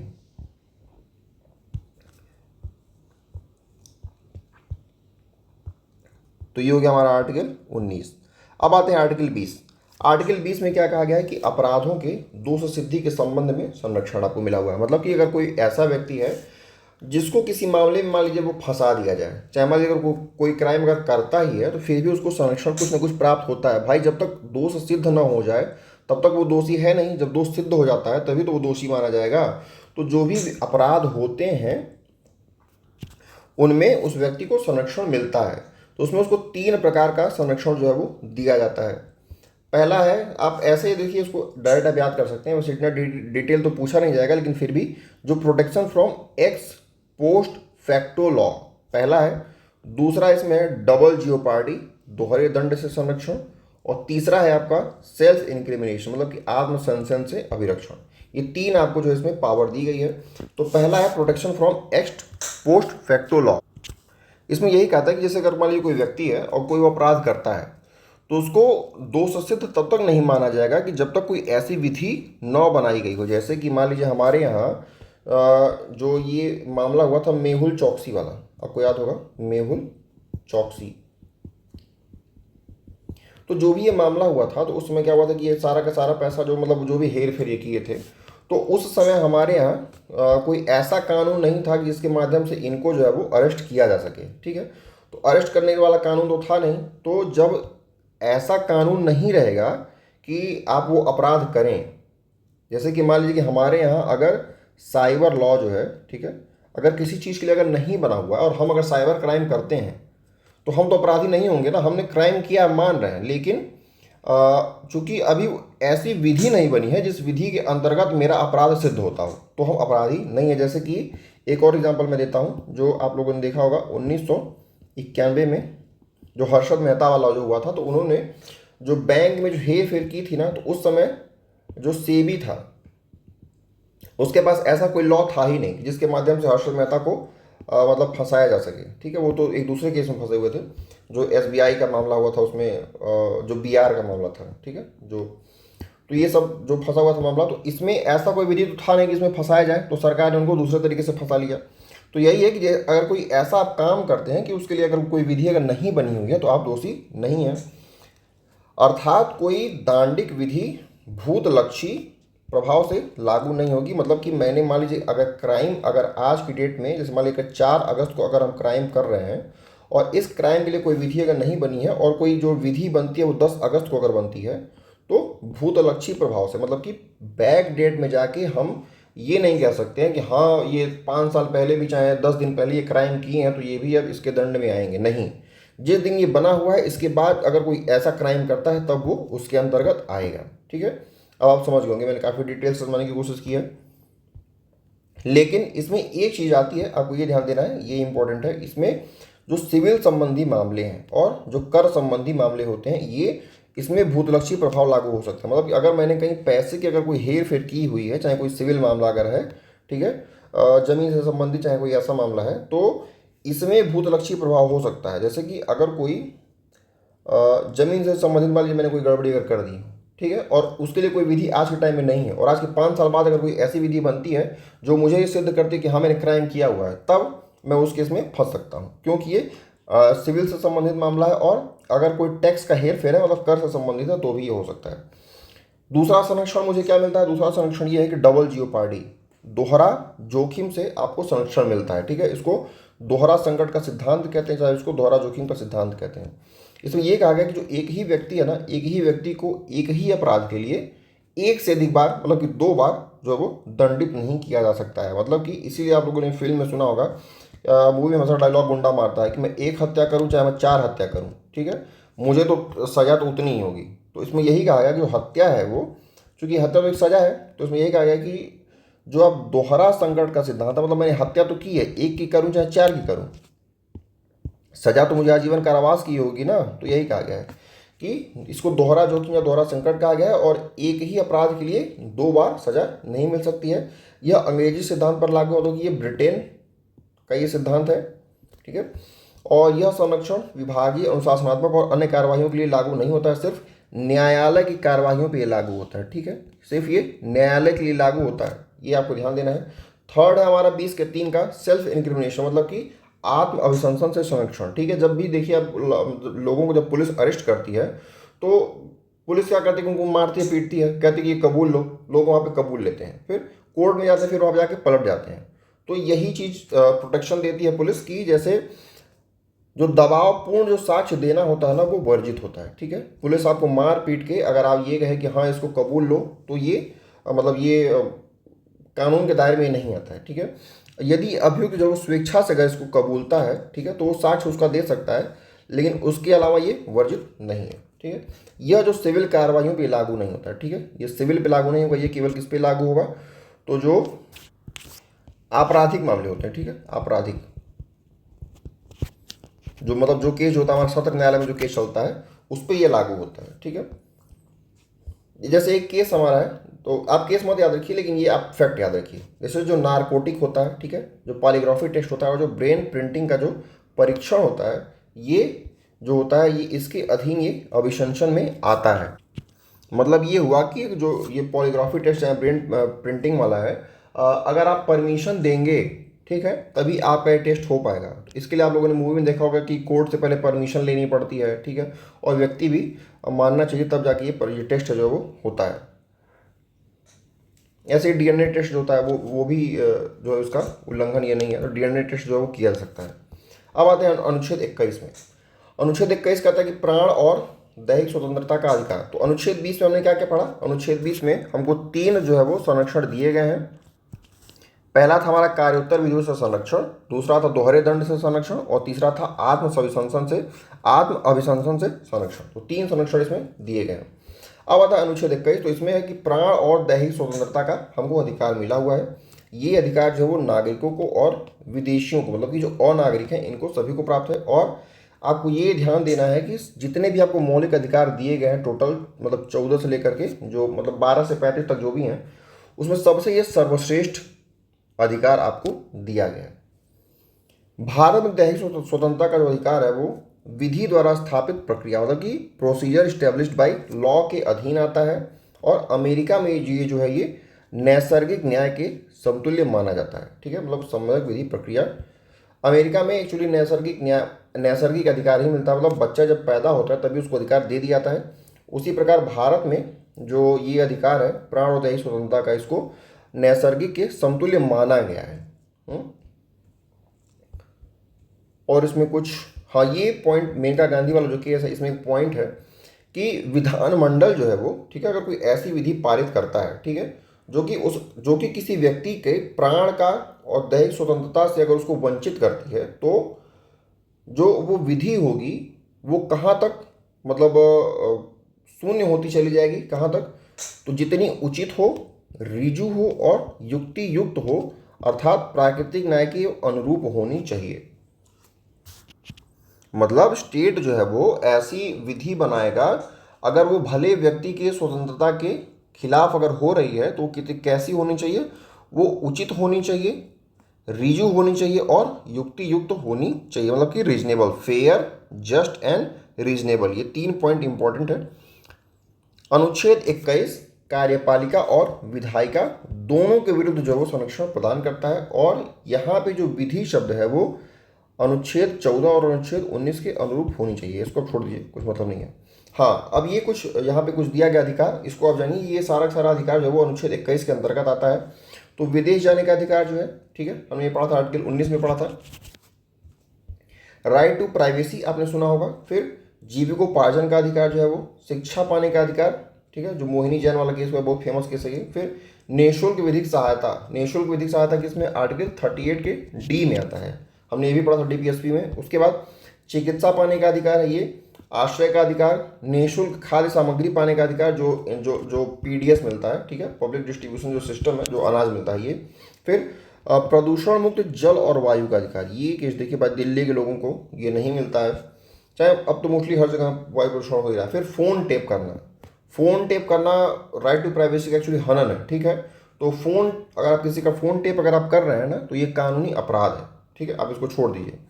फिर कोई महिला अपने बच्चे को पैदा करे चाहे ना करिए, उसका अधिकार है। अतः कोई महिला जो है वो मैथुन से अगर इनकार करती है, चाहे गर्भ निरोधक का भी अगर साधन अगर अपनाती है, तो वो उसका हक है। मतलब हस्बैंड जो है वो अपनी पत्नी के साथ भी जबरदस्ती नहीं कर सकता है। अगर वो करता है तो उसको पत्नी के साथ भी वो रेप की कैटेगरी में उसको माना जाएगा, ठीक है। फिर एक केस हुआ है महाराष्ट्र वर्सेस श्रीपति दुबल का। इसमें जीने के अधिकार में मरने का अधिकार जो है वो शामिल बताया गया है, ठीक है। लेकिन आईपीसी धारा 309 में इसको असंवैधानिक ठहराया गया है। तो ये जो जीने के अधिकार में मरने का अधिकार ये शामिल है। फिर इसी में कुछ संशोधन होता है। फिर कहा था है कि जो जीने में मरने का अधिकार वो शामिल नहीं है। फिर सार्वजनिक स्थानों पर धूम्रपान निषेध है, ये सभी लोग जानते हैं। फिर कार्यस्थल पर महिला कर्मियों से यौन उत्पीड़न, ये भी एक अतिक्रमण है। फिर आम जनता के समक्ष फांसी देने से संरक्षण, जैसे जिसको भी फांसी दिया जाता है वो पब्लिक में देखिए फांसी नहीं दिया था। जबकि कुछ मुस्लिम देश हैं जो इधर हैं, जो यूएई साइड के हैं, तो वहाँ पे जनता के बीच में फांसी जो है वो दिया जाता है, ठीक है। तो इंडिया में ऐसा नहीं है। फिर पुलिस अभिरक्षा में मृत्यु के विरुद्ध, देखिए पुलिस में अगर कोई लॉकअप में है तो वहाँ पे अगर मृत्यु हो जाती है तो भाई पुलिस के हाथ पांव कांपने लगते हैं, ठीक है। तो ये नहीं होना चाहिए। फिर हथकड़ी लगाने के विरुद्ध संरक्षण, देखिए आप पहले देखते होंगे कि जो अभियुक्त होते थे उनके हाथ में हथकड़ी लगती थी। लेकिन आज के टाइम में क्या लगता है, आज के टाइम में आप देखते होंगे कि उनके हाथ में एक रस्सी बंधी रहती है। आप इसको ध्यान से देखिएगा, अभी उनके हाथ में रस्सी बंधी रहती है, तो हथकड़ी नहीं लग सकती है। फिर गर्भावस्था के दौरान लिंग परीक्षण जानने का अधिकार, जैसे कि ये मान लीजिए अगर किसी का बच्चा है तो जो उसका लिंग परीक्षण का मतलब कि वो मतलब लड़का है कि लड़की है, ठीक है, तो ये नहीं करना है, ठीक है। तो इससे भी संरक्षण प्राप्त है। फिर एकांत कारावास के विरुद्ध संरक्षण, जैसे पहले क्या होता था कि एकांत कारावास जो होता है मतलब कि इसको क्या कहते हैं, सॉलिटरी कहते हैं क्या, सॉलिटरी, हाँ सॉलिटरी कहते हैं, सॉलिटरी कन्फाइनमेंट इसको कहते हैं, हाँ सॉलिटरी कन्फाइनमेंट। तो एकांत कारावास है। तो जैसे पहले क्या होता था कि जो एकांत कारावास में अगर कोई कैदी है बहुत ज़्यादा बदमाश है तो उसको एकांत कारावास में डाल देते थे, उसको 2-2 महीने 3-3 महीने डाल के उसमें छोड़ देते थे। तो उसमें होता क्या, ना तो उसमें लाइट जाती है, ना उसमें कोई बढ़िया से हवा जाती है, ना उसमें कोई व्यवस्था होती है उचित, मतलब ये फ्रेश होने के लिए। तो सब उसी में करना रहता है। तो व्यक्ति जब उसमें से निकलता है तो पागल पूरा हो जाता है। तो ये कहा गया कि इसमें एक केस आया था, डिसीजन आया था, इसमें एक व्यक्ति को 7 दिन से ज़्यादा जो है वो मतलब आप नहीं रख सकते हैं सॉलिटरी कन्फाइनमेंट में। फिर निजता का अधिकार, राइट टू प्राइवेसी हो गया। और फिर परोक्ष जो पैसिव एथोनेशिया, बड़ा एक 2019-20 के आसपास इस पर बड़ा फेमस एक केस डिसीजन आया था परोक्ष इच्छा मृत्यु का, ठीक है। फिर आते हैं 21 का 1। तो उन 20 वाले में जितने भी थे आप उनको ध्यान से आप याद कर लीजिएगा कि एक्चुअली आपको याद क्या करना है कि ये किस आर्टिकल के अंतर्गत आते हैं। फिर आता है आर्टिकल 21 का 1। आर्टिकल 21 में शिक्षा का अधिकार दिया गया है और इसको एक्चुअली ये मूल संविधान में नहीं था, इसको बाद में जोड़ा गया है। और इसको जोड़ा गया कब, 86वें संविधान संशोधन सन 2002 में आर्टिकल 21 जोड़ा गया है। मोहिनी जैन का केस होता है, मोहिनी जैन बनाम कर्नाटक, और 1992 का केस है। इसमें शिक्षा को मूल अधिकार घोषित किया गया है। और इसमें एक जॉब और ध्यान देंगे कि राज्य को 6 से 14 वर्ष के बच्चों को निःशुल्क और अनिवार्य शिक्षा देनी है। तो जो 21-1 है इसमें जिम्मेदारी किसको दी गई, इसमें जिम्मेदारी दी गई है राज्य को। फिर आता है आर्टिकल 45 और आर्टिकल 51 का क। इन तीनों में जिम्मेदारी दी गई है। तो आपको ये जानना है कि जिम्मेदारी किसको दी गई है और कितने से कितने वर्ष के लिए दी गई है। तो आर्टिकल 21 के 1 में जिम्मेदारी दी गई किसको, राज्य को। आर्टिकल 45 में जिम्मेदारी दी गई किसको, राज्य को। आर्टिकल 51 के क में, 51 के क का 51, देखिए 51 का जो क है उसमें जो 11वां वाला है, इसमें जिम्मेदारी किसको दी गई, तो इसमें जिम्मेदारी दी गई अभिभावक को, चाहे उनके माता पिता को। अभिभावक मतलब कि जो बच्चे को पालता है, जरूरी नहीं कि वो उसके बायोलॉजिकल पेरेंट्स हो ही, ठीक है। अगर कोई बच्चे को अडॉप्ट किया है तो वो भी इसी में आएगा। तो आर्टिकल 45 में 6 वर्ष तक के लिए बात किया है, आर्टिकल 21 में 6 से 14 वर्ष के लिए, और आर्टिकल 51 के क में 6 से 14 वर्ष के लिए। तो देखिए यहाँ पे ध्यान देना है, 45 में 6 वर्ष तक के लिए कहा गया है, ठीक है। और जिम्मेदारी किसकी है, जिम्मेदारी राज्य की है। और जो 51 का क इसमें जिम्मेदारी अभिभावक की, ये थोड़ा सा अंतर है। अनुच्छेद 22 ये कहता है कि कुछ परिस्थितियों में गिरफ्तारी और निरोध से संरक्षण मिलता है। मतलब कि आप लोगों ने मूवी में देखा होगा कि जैसे कुछ अपराधी जो होते हैं, जैसे कि कश्मीर साइड वाले, तो उनको जब अरेस्ट किया जाता है तो किसी की जवाबदेही नहीं बनती है। उनको अरेस्ट करके और उनको कैंप जो होता है वहाँ पे ना, वहाँ पे रखा जाता है। तो ये जो पावर होती है, तो इस पावर को क्या कहते हैं? इसको पावर को कहते हैं निवारक निरोध। ठीक है, मतलब कि उनको डिटेंशन सेंटर, आपने सुना होगा ना, डिटेंशन सेंटर में इनको डाला गया है, तो इनको निवारक निरोध में रखा था। इनको पूछताछ के बिना आप इनको हिरासत में ले सकते हैं, और जरूरी नहीं है कि इनको कोर्ट के सामने पेश ही किया जाए। तो इसको फिर से पढ़ते हैं डिटेल में एक बार। तो अनुच्छेद जो 22 है, तो अनुच्छेद 22 में यही कहा गया है कि कुछ परिस्थिति में गिरफ्तारी और जो निरोध है उससे संरक्षण देता है। यह गिरफ्तार व्यक्तियों के अधिकार स्वतंत्रता से संबंधित है, मतलब जो भी व्यक्ति गिरफ्तार होता है उसके लिए है ये। जब व्यक्ति अनुच्छेद 21 के अनुसार विधि के द्वारा स्थापित प्रक्रिया से उसकी स्वतंत्रता से वंचित किया जाता है, तो उससे अनुच्छेद 22 द्वारा प्रदत्त अधिकार स्वतंत्रता उपलब्ध होती है। मतलब कि अगर कोई ऐसा व्यक्ति है, मान लीजिए दो व्यक्ति हैं, एक व्यक्ति 1 है और एक व्यक्ति 2 है। इस व्यक्ति ने अगर कोई क्राइम किया है, ठीक है, तो इसको 24 घंटा के अंदर पेश कर देंगे हम कोर्ट में। लेकिन इसने अगर कोई क्राइम किया है तो उसको हम 24 घंटा के अंदर पेश नहीं करेंगे। क्यों नहीं करेंगे?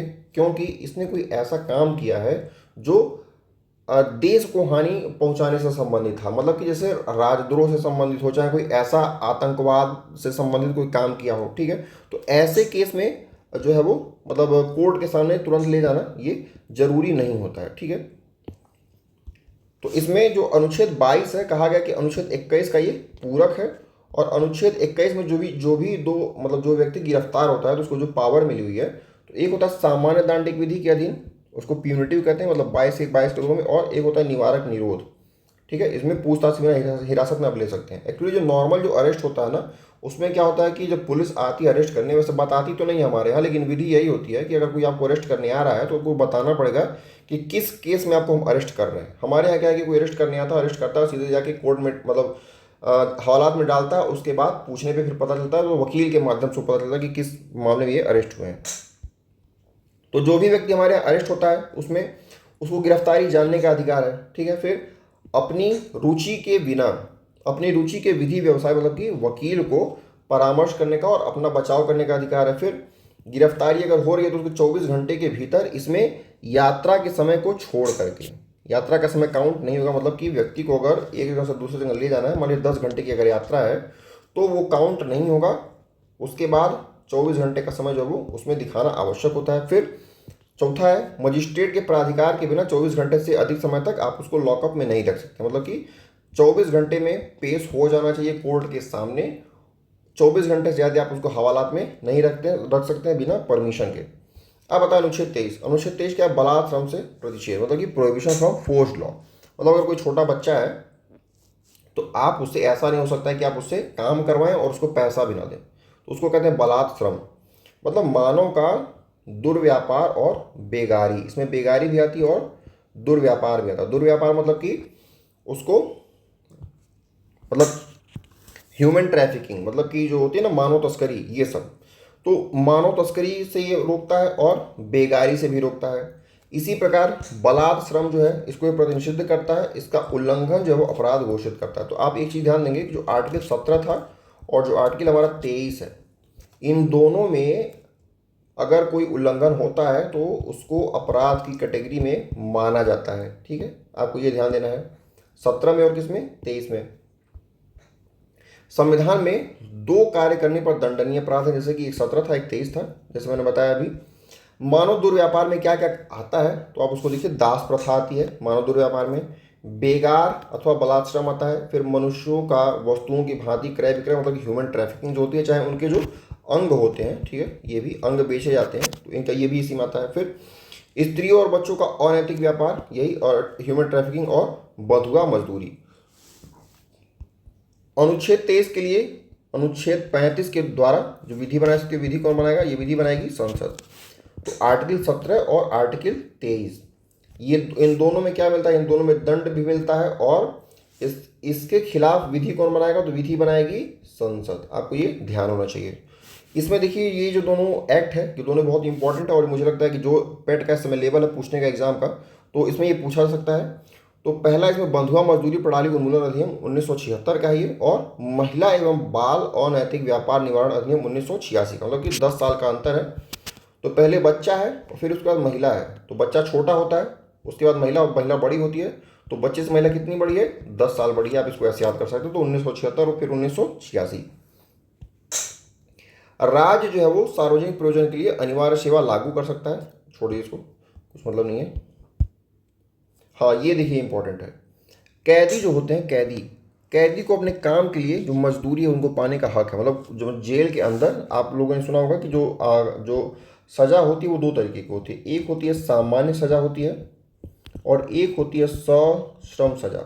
सश्रम में जिनकी सामान्य सज़ा होती है उनको जेल के अंदर काम नहीं करना पड़ता है, मतलब नॉर्मल काम करना पड़ता है। जिनको सश्रम सज़ा होती है उनको जेल के अंदर बहुत मेहनत करनी पड़ती है। ठीक है, तो जो मेहनत लोग करते हैं उसका उनको तनख्वाह मिलता है, भले कम मिलता हो लेकिन मिलता है। ठीक है, फिर एक ये था, केस हुआ था, तो इसमें कहा गया था कि किसी भी स्थान पर जो बलाश्रम अगर हो रहा है या फिर नहीं है, यह पता करना या समाप्त करना जो सरकार का दायित्व है। ठीक है, मतलब कि कहीं बलाश्रम हो रहा है चाहे नहीं हो रहा है, ये सरकार पता करेगी। फिर अगला केस है, इसमें एक पड़ता है नीरजा चौधरी का केस है, जिसमें ये कहा गया है कि जो भी बंधुआ मजदूर होते हैं, ठीक है, अगर सरकार अगर उनको कहीं से मुक्त करा रही है, ठीक है, तो उनके लिए पुनर्वास की योजना जो है वो सरकार के द्वारा लेके आनी चाहिए, नहीं कि दोबारा वो फिर से कहीं शिकार न हो जाए। ठीक है, फिर आता है आर्टिकल 24। आर्टिकल 24 बहुत इंपॉर्टेंट है। इसमें जो 14 वर्ष के बच्चे हैं उन बच्चों को, उससे छोटे बच्चे जो हैं उनको कारखानों में चाहे खानों में चाहे कहीं अन्य ऐसा जहाँ पे जोखिम का काम हो, जैसे जो भी कारखाने होते हैं, अगर मान ली वहाँ पे हैवी हैवी मशीनरी है और बच्चा काम करने जा रहा है, 14 साल से छोटा है, तो हो सकता है उसका कहीं हाथ दब जाए, पैर दब जाए, तो ऐसा नहीं करना है। मतलब बच्चों को वहाँ पे काम नहीं कराना चाहिए, यही है। और ये जो विधि है ये एब्सोल्यूट मतलब कि आत्यांतिक है, इसको कोई कम नहीं कर सकता है, इसमें कोई किसी भी प्रकार की कमी नहीं की जा सकती है। और अनुच्छेद 39 का 5 जो है ये छोड़ दीजिए, अनुच्छेद 39 का 5 छोड़िए।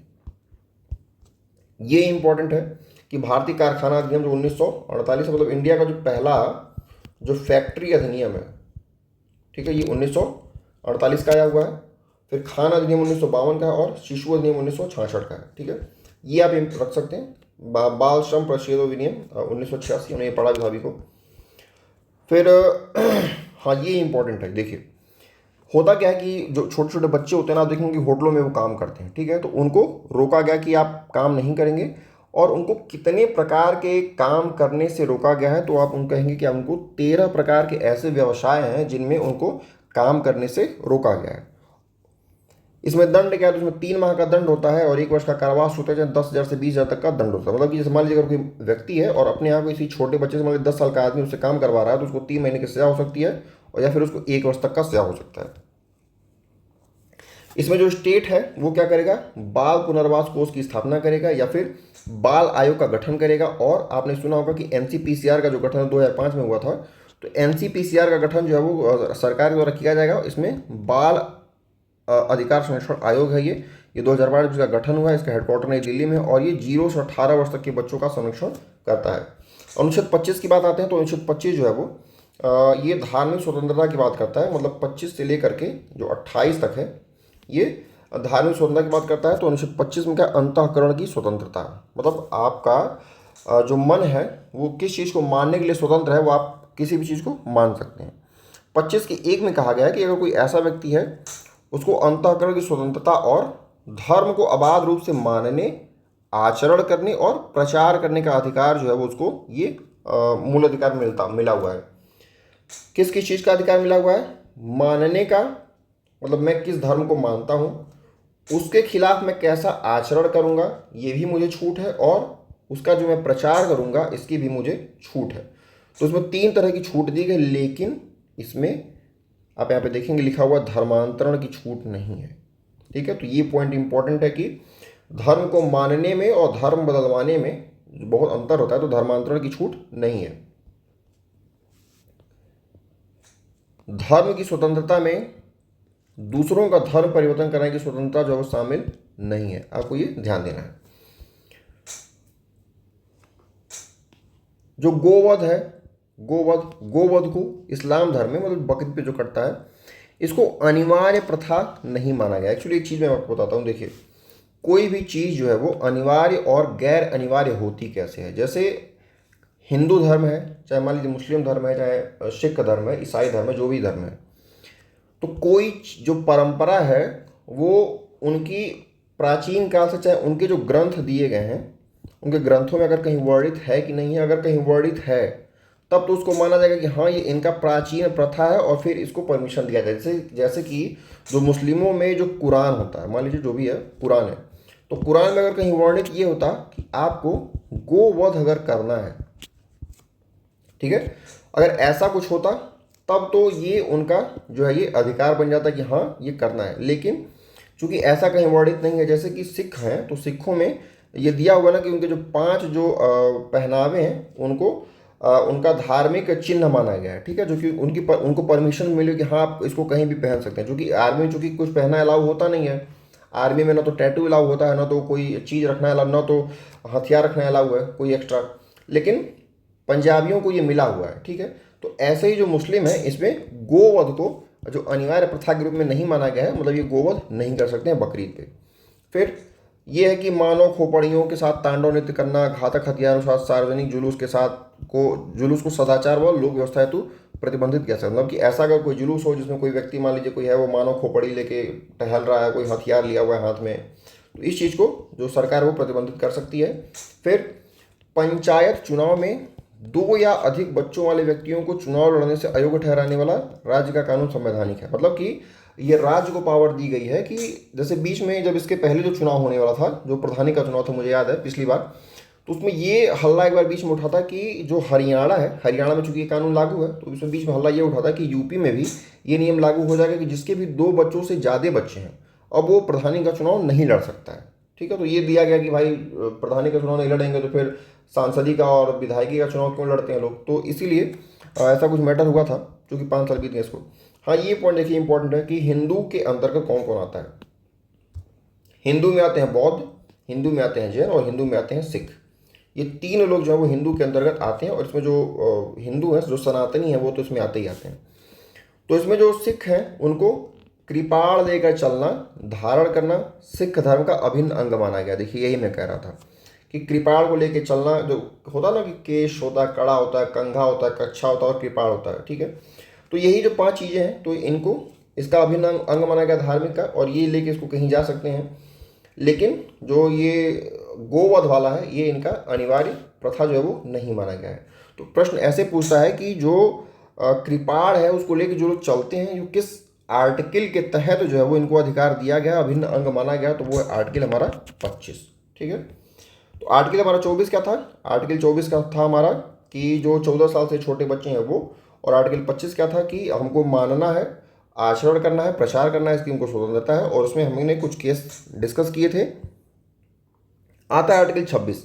आर्टिकल 26 में कहता है कि जो धार्मिक कार्य हैं, धार्मिक कार्यों के प्रबंधन की स्वतंत्रता हमको है, ठीक है। यहाँ पे ये स्वतंत्रता जो है वो व्यक्तियों को, अब ये बहुत इंपॉर्टेंट पॉइंट है, यहाँ पे जो स्वतंत्रता है ये व्यक्तियों को नहीं दी गई है, ये जो स्वतंत्रता है ये धार्मिक संप्रदायों को दी गई है, ठीक है। धार्मिक संप्रदाय, जैसे कि रामकृष्ण मिशन था ना, तो रामकृष्ण मिशन एक संप्रदाय है, तो उसको ये स्वतंत्रता दी गई है कि जो भी धार्मिक कार्य होंगे आप उसका प्रबंधन कर सकते हैं। यह अधिकार सिर्फ व्यक्तियों द्वारा स्थापित संस्थाओं को प्राप्त है। यदि कोई संस्था संसद के अधिनियम द्वारा स्थापित की जाए तो उसे धार्मिक कार्यों के प्रबंधन की स्वतंत्रता नहीं होगी।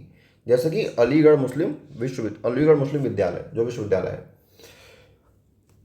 तो यहाँ ये पता चला कि जो व्यक्ति है, व्यक्ति को अधिकार नहीं है, केवल धार्मिक संस्थाओं को है। किसी व्यक्ति के द्वारा जो अगर संस्था बनाई गई है तो उसको अधिकार मिलेगा, लेकिन अगर कोई ऐसी संस्था है जो संसद के द्वारा बनाई गई है तो उसको अधिकार ये नहीं मिलेगा, जैसे कि हमारा अलीगढ़ मुस्लिम यूनिवर्सिटी हो गया, ठीक है। फिर आते हैं 27 पे। ऐसा कोई व्यक्ति है मान लीजिए जो प्रबंधन कर रहा है, ठीक है, तो उसका खर्चा भी होगा। जब खर्चा होगा तो वहाँ पे आएगा टैक्स का मामला। तो उसमें ये है कि ऐसा कोई व्यक्ति है कि जो अपने धन को प्रचार प्रसार में खर्चा कर रहा है, तो उसको भी काउंट हम करेंगे टैक्स लेने के लिए, ठीक है। उसको हम क्या करेंगे, उसको हम टैक्स से फ्री करेंगे। जैसे कि अगर मान लीजिए 5 लाख रुपया अगर लिमिट है कि 5 लाख रुपये हम टैक्स लेंगे, 10% या जो भी टैक्स लेंगे, और उसकी इनकम मान लीजिए अगर 7 लाख रुपये है, तो वो क्या करेगा कि 2,10,000 रुपये किसी संस्था को अगर दे दे तो बचा उसके पास कितना, 4,99,000 बचा, ठीक है, 4,90,000 बचा। तो 4,90,000 जब बचेगा तो वो अब टैक्स के दायरे से बाहर है, अब उसको टैक्स नहीं देना पड़ेगा, ठीक है। तो ऐसा लोग करते भी हैं। तो यही है कि अनुच्छेद 27 जो है वो किसी धर्म विशेष की उन्नति चाहे पोषण का निषेध करता है। ये सभी धर्मों को समान रूप से सहायता प्रदान करता है। अनुच्छेद 27 जो कर लगाने का निषेध करता है किंतु शुल्क लगाने का नहीं। हमने ये पहले भी पढ़ा हुआ है कि जैसे राज्य सरकार भी जो है वो कर नहीं लगा सकती है कई मामलों में, लेकिन वो शुल्क लगा सकती है। शुल्क क्या होता है? शुल्क जो होता है वो सेवा के बदले में होता है। शुल्क क्या, जैसे कि मान लीजिए कि आप कहीं घूमने अगर जा रहे हैं, चाहे किसी आप मंदिर में ही जा रहे हैं, ठीक है, तो मंदिर में अगर आप जा रहे हैं तो अगर कोई आपको सामान रखना है तो सामान रखने के लिए आप शुल्क लगा सकते हैं, ठीक है, वहाँ पे सामान रखने वाले मंदिर में शुल्क लगा हुआ है, लेकिन जो है वो धार्मिक जगह, लेकिन शुल्क लगेगा, टैक्स नहीं लगा सकते हैं, ठीक है। फिर आता है अनुच्छेद 48, अनुच्छेद 28। अनुच्छेद 28 जो है शिक्षण संस्थाओं के स्वतंत्रता के बारे में है, ये मोस्ट इंपॉर्टेंट में आता है, अनुच्छेद 28 और 29 और 30 भी। अनुच्छेद 28 कहता है कि राज्य निधि से पूर्णतः घोषित शिक्षण संस्थाओं में धार्मिक शिक्षा दिए जाने का ये निषेध करता है। मतलब ऐसा कोई संस्थान जो राज्य के द्वारा वित्त की प्राप्ति करता है उसमें धार्मिक शिक्षा नहीं दे सकते हैं, ठीक है, यही इसका मेन पॉइंट है। ऐसा कोई शिक्षण संस्थान जिसकी स्थापना किसी ऐसे धर्म से चाहे न्यास, मतलब कि कोई अगर ट्रस्ट है इसके अधीन हुई है तो वहां पे धार्मिक शिक्षा जो है वो दी जा सकती है। ये हमारा था 28। तो अगला है हमारा आर्टिकल 29। देखिए आर्टिकल 29 जो है ये कहा गया अल्पसंख्यक वर्गों के हितों के संरक्षण के लिए है। अल्पसंख्यक वर्ग में ये हुआ कि जिनकी आबादी जो है वो कम है, लेकिन इसमें ये अल्पसंख्यक वर्ग का मतलब ये नहीं होता है कि कोई एससी से चाहे एसटी से चाहे ओबीसी से बिलोंग करता है, ठीक है, इससे अल्पसंख्यक का कोई लेना देना नहीं है। इसमें यह कहा गया है कि अगर कोई ऐसा व्यक्ति है जो भारत का नागरिक है, ठीक है, तो हर व्यक्ति को एक चीज़ यहाँ पे आप ध्यान दीजिएगा कि यहाँ पे तो अल्पसंख्यक वर्ग कहा हुआ है, लेकिन ये एक्चुअली ये 29 के 2 में ये लागू होता है, 29 के 1 के लिए लागू नहीं होता। ये 29 के 1 में ये कहा गया है कि भारत का अगर कोई नागरिक है और नागरिक में वो अल्पसंख्यक हो या फिर वो बहुसंख्यक हो, आबादी कम हो चाहे ज़्यादा हो, ये दोनों कैटेगरी है, तो उसको अपनी भाषा, लिपि, संस्कृति, इन तीनों के संरक्षण का अधिकार होता है। तो आर्टिकल 29 जो है ये ध्यान देना कि अल्पसंख्यक के लिए तो है, लेकिन अल्पसंख्यक में भी जो 29 का 1 है वो प्रत्येक नागरिक को यह अधिकार देता है कि अपनी विशेष भाषा, लिपि को, संस्कृति को उसको बचाए रखने का अधिकार होगा। उल्लेखनीय है कि भाषा, लिपि, संस्कृति को संरक्षित करने का जो अधिकार है नागरिकों के सभी वर्गों को है, जो चाहे वो अल्पसंख्यक हो चाहे वो क्या हो, बहुसंख्यक हो, ठीक है। 29 के 2 में यही कहा गया है, 29 का 2 एक्चुअली अल्पसंख्यकों के लिए ही है। इसमें कहा गया कि जो राज्य पोषित जो शिक्षण संस्थान होते हैं उसमें किसी भी नागरिक को जो प्रवेश है, प्रवेश केवल धर्म, मूल व जाति, भाषा इसके आधार पे मतलब प्रवेश से रोका नहीं जा सकता है। तो इसमें कहा यह शिक्षण संस्थानों के प्रवेश से संबंधित है 29 का 2, ठीक है। तीसवां क्या है, तीसवां है कि शिक्षण संस्थानों की यह स्थापना। देखिए ये स्थापना के बारे में है तीसवां, और 29वां का 2 किसके लिए है, ये प्रवेश के लिए है, ठीक है। तो इसमें कंफ्यूज नहीं होना, शिक्षण संस्थानों में प्रवेश। स्थापना में ये कह रहा है कि अगर कोई ऐसी शिक्षण संस्था अगर स्थापित है, ठीक है, और उसको संचालित करने का अधिकार अगर दिया गया है किसी को, मतलब अल्पसंख्यक वर्ग को कर दिया गया है, तो उसमें भाषा और धर्म के आधार पे उसको वो मतलब स्थापित और संचालित कर सकता है। इसका मतलब ये हुआ कि भाषा और धर्म के आधार पे अल्पसंख्यक वर्गों को शिक्षण संस्थाएं स्थापित करने का और उनको संचालित करने का अधिकार जो है वो दिया गया है, ठीक है, यही उसमें पॉइंट है। मोहिनी जैन केस में एक विवाद है जिसमें ये कहा गया है कि स्थापना का और संचालन का मतलब कि प्रबंधन का जो अधिकार, प्रबंधन के अधिकार में शुल्क निर्धारण का अधिकार नहीं है, शुल्क निर्धारण सरकार के द्वारा किया जाएगा, ठीक है। तो जो भी अगर कोई ऐसा स्कूल है जो गवर्नमेंट के एड के द्वारा चलता है, मतलब गवर्नमेंट की सहायता से चलता है, अल्पसंख्यकों के लिए है, तो वो उसका मैनेजमेंट तो अल्पसंख्यक ही करेंगे, ठीक है। वहाँ पे मतलब भाषा और धर्म के आधार पे कर सकते हैं, लेकिन जो शुल्क का निर्धारण है, वो जो फीस होगी वो गवर्नमेंट डिसाइड करेगी कि कितना फीस लेना है, कितना नहीं लेना है। राज्य किसी भी शिक्षण संस्थान को सहायता देने में इस आधार पर भेदभाव नहीं करेगा कि वह किसी अल्पसंख्यक वर्ग के प्रबंधन में है। मतलब ये होगा कि अगर कोई ऐसा शिक्षण संस्थान है जो अल्पसंख्यक वर्ग के अगर प्रबंधन में पहले से है, तो राज्य इस आधार पे विभेद नहीं कर सकता है कि वो अल्पसंख्यक पहले से उसको चला रहे हैं, हम उसको फंड देंगे चाहे नहीं देंगे, ठीक है। तो कोई भेदभाव नहीं होगा इस वजह से ये लाइन बहुत इंपॉर्टेंट है। अल्पसंख्यक शैक्षणिक संस्थानों को अकादमिक सत्र का निर्धारण, अर्हता का निर्धारण, शिक्षकों की योग्यता निर्धारण मामले में सरकार के निर्देशों का पालन करना होगा, ठीक है। मतलब इन सभी मामलों में जो अल्पसंख्यक वर्ग के जो विद्यालय हैं चाहे जो संस्थाएं हैं उनको सरकार की बात जो है वो माननी होगी, ठीक है। अब बता कि सेविंग ऑफ सर्टेन लाख, तो हमारा 29 क्या था, एक बार फिर से इसको रिवाइज कर लेते हैं। 29 हमारा था अल्पसंख्यक वर्गों के हितों के संरक्षण के लिए है, ठीक है। इसमें SC ST OBC से अल्पसंख्यक का मतलब नहीं है, अल्पसंख्यक मतलब जिनकी आबादी कम है। 29 का एक कहता है कि भारत में जितने भी नागरिक हैं चाहे वो अल्पसंख्यक हो चाहे वो बहुसंख्यक हो, उनको अपनी भाषा, लिपि और संस्कृति को बचाए रखने का अधिकार है। 29 का दो कहता है कि जो भी राज्य के द्वारा जो भी अल्पसंख्यक वर्ग होते हैं, ठीक है, उनको अपने लिए शिक्षण संस्थान बनाने, शिक्षण संस्थान का मैनेजमेंट करने की, उसको चलाने की अनुमति है, वो राज्य पोषित हो सकते हैं, ठीक है। 30वां है शिक्षण संस्थानों की स्थापना के बारे में है कि अल्पसंख्यक जो है वो भाषा और धर्म के आधार पर अपना शिक्षण संस्थान स्थापित कर सकते हैं और उसको संचालित भी कर सकते हैं, लेकिन जो शुल्क है वो राज्य के द्वारा निर्धारित किया जाएगा। और जो 30वां है इसमें यही 30वां के 2 में कहता है कि जो राज्य है वो किसी भी प्रकार से अल्पसंख्यक शिक्षण संस्थान से कोई किसी भी प्रकार की भेदभाव नहीं करेगा। अल्पसंख्यक शिक्षण संस्थान का जो अकादमिक सत्र है, फिर अर्हता उसकी क्या है, टीचर बनने की योग्यता का निर्धारण है, ये सारा निर्धारण जो है वो सरकार के निर्देश के आधार पर ही किया जाएगा। आर्टिकल 31 आता है इसके बाद से, तो आर्टिकल 31 में संपत्ति का अधिकार था, ठीक है, जो कि 44वें संविधान में भाग 12 और 300 में जोड़ा गया, 300 कम में।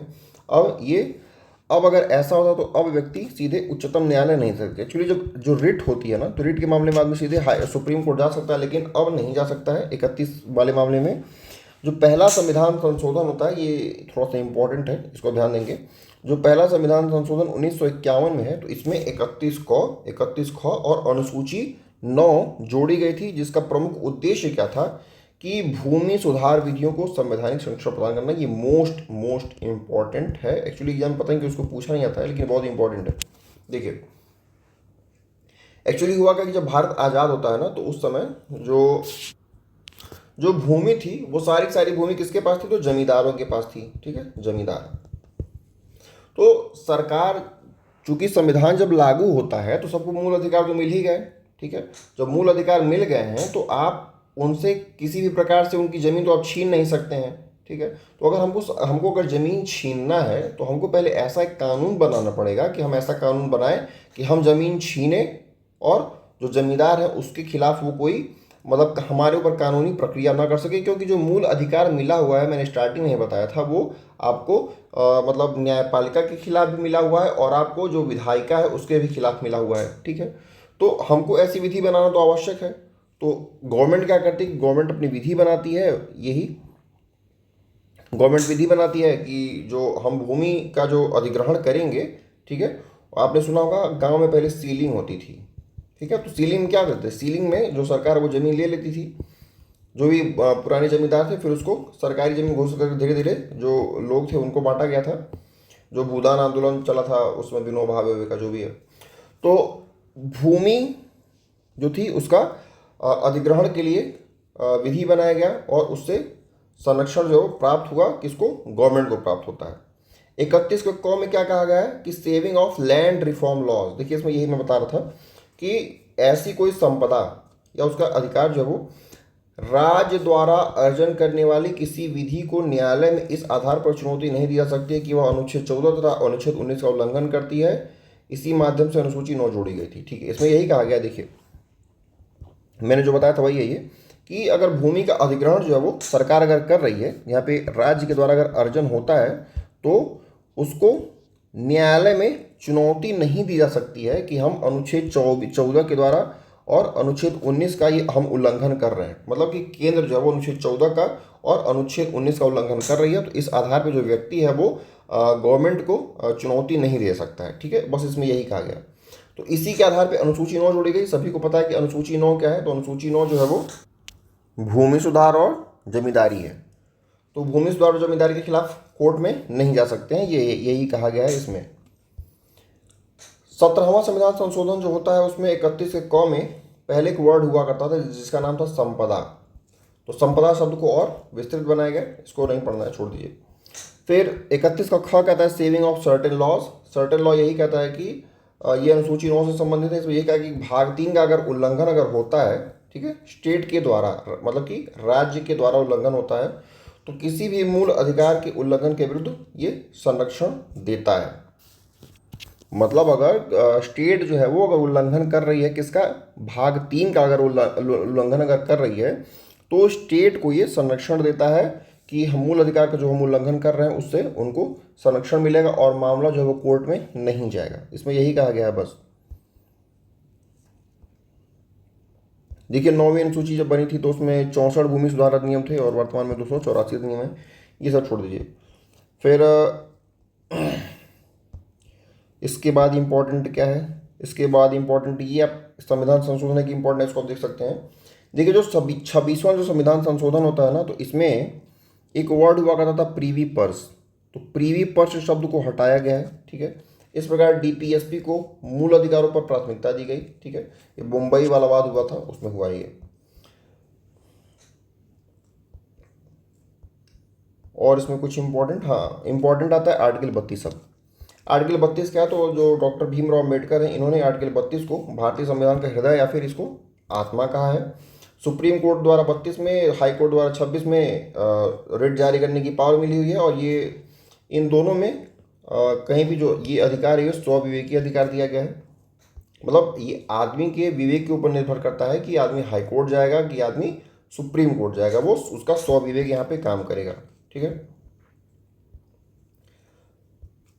आर्टिकल 32 के अधीन यदि कोई संस्था है, चाहे लोकहित से प्रेरित कोई नागरिक है, चाहे किसी ऐसे व्यक्ति के संवैधानिक या फिर विधिक प्राधिकारों के वर्णन के लिए लोक हितवाद दाखिल कर सकता है जो निर्धनता, अज्ञानता अथवा, मतलब इसमें यही है कि मान लीजिए कोई व्यक्ति है जो बहुत गरीब है, ठीक है, और उसका किसी प्रकार से हानि हो रहा है, ठीक है, लेकिन ये व्यक्ति सक्षम नहीं है कि हम जाके कहीं किसी में कोर्ट में कहीं कोई अपील कर सकें।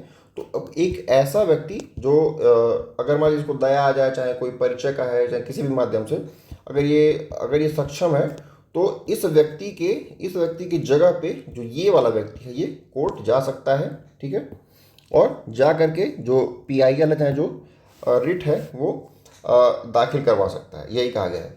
इसी के तहत जो जनहित याचिका है ये इसी का प्रारंभ हुआ था आर्टिकल 32 के तहत। अब देखिए ये तीनों आर्टिकल जो है 32 के 1 में कहा गया है कि सुप्रीम कोर्ट में आवेदन करने का अधिकार देता है, 32 के 1 में सुप्रीम कोर्ट में आवेदन।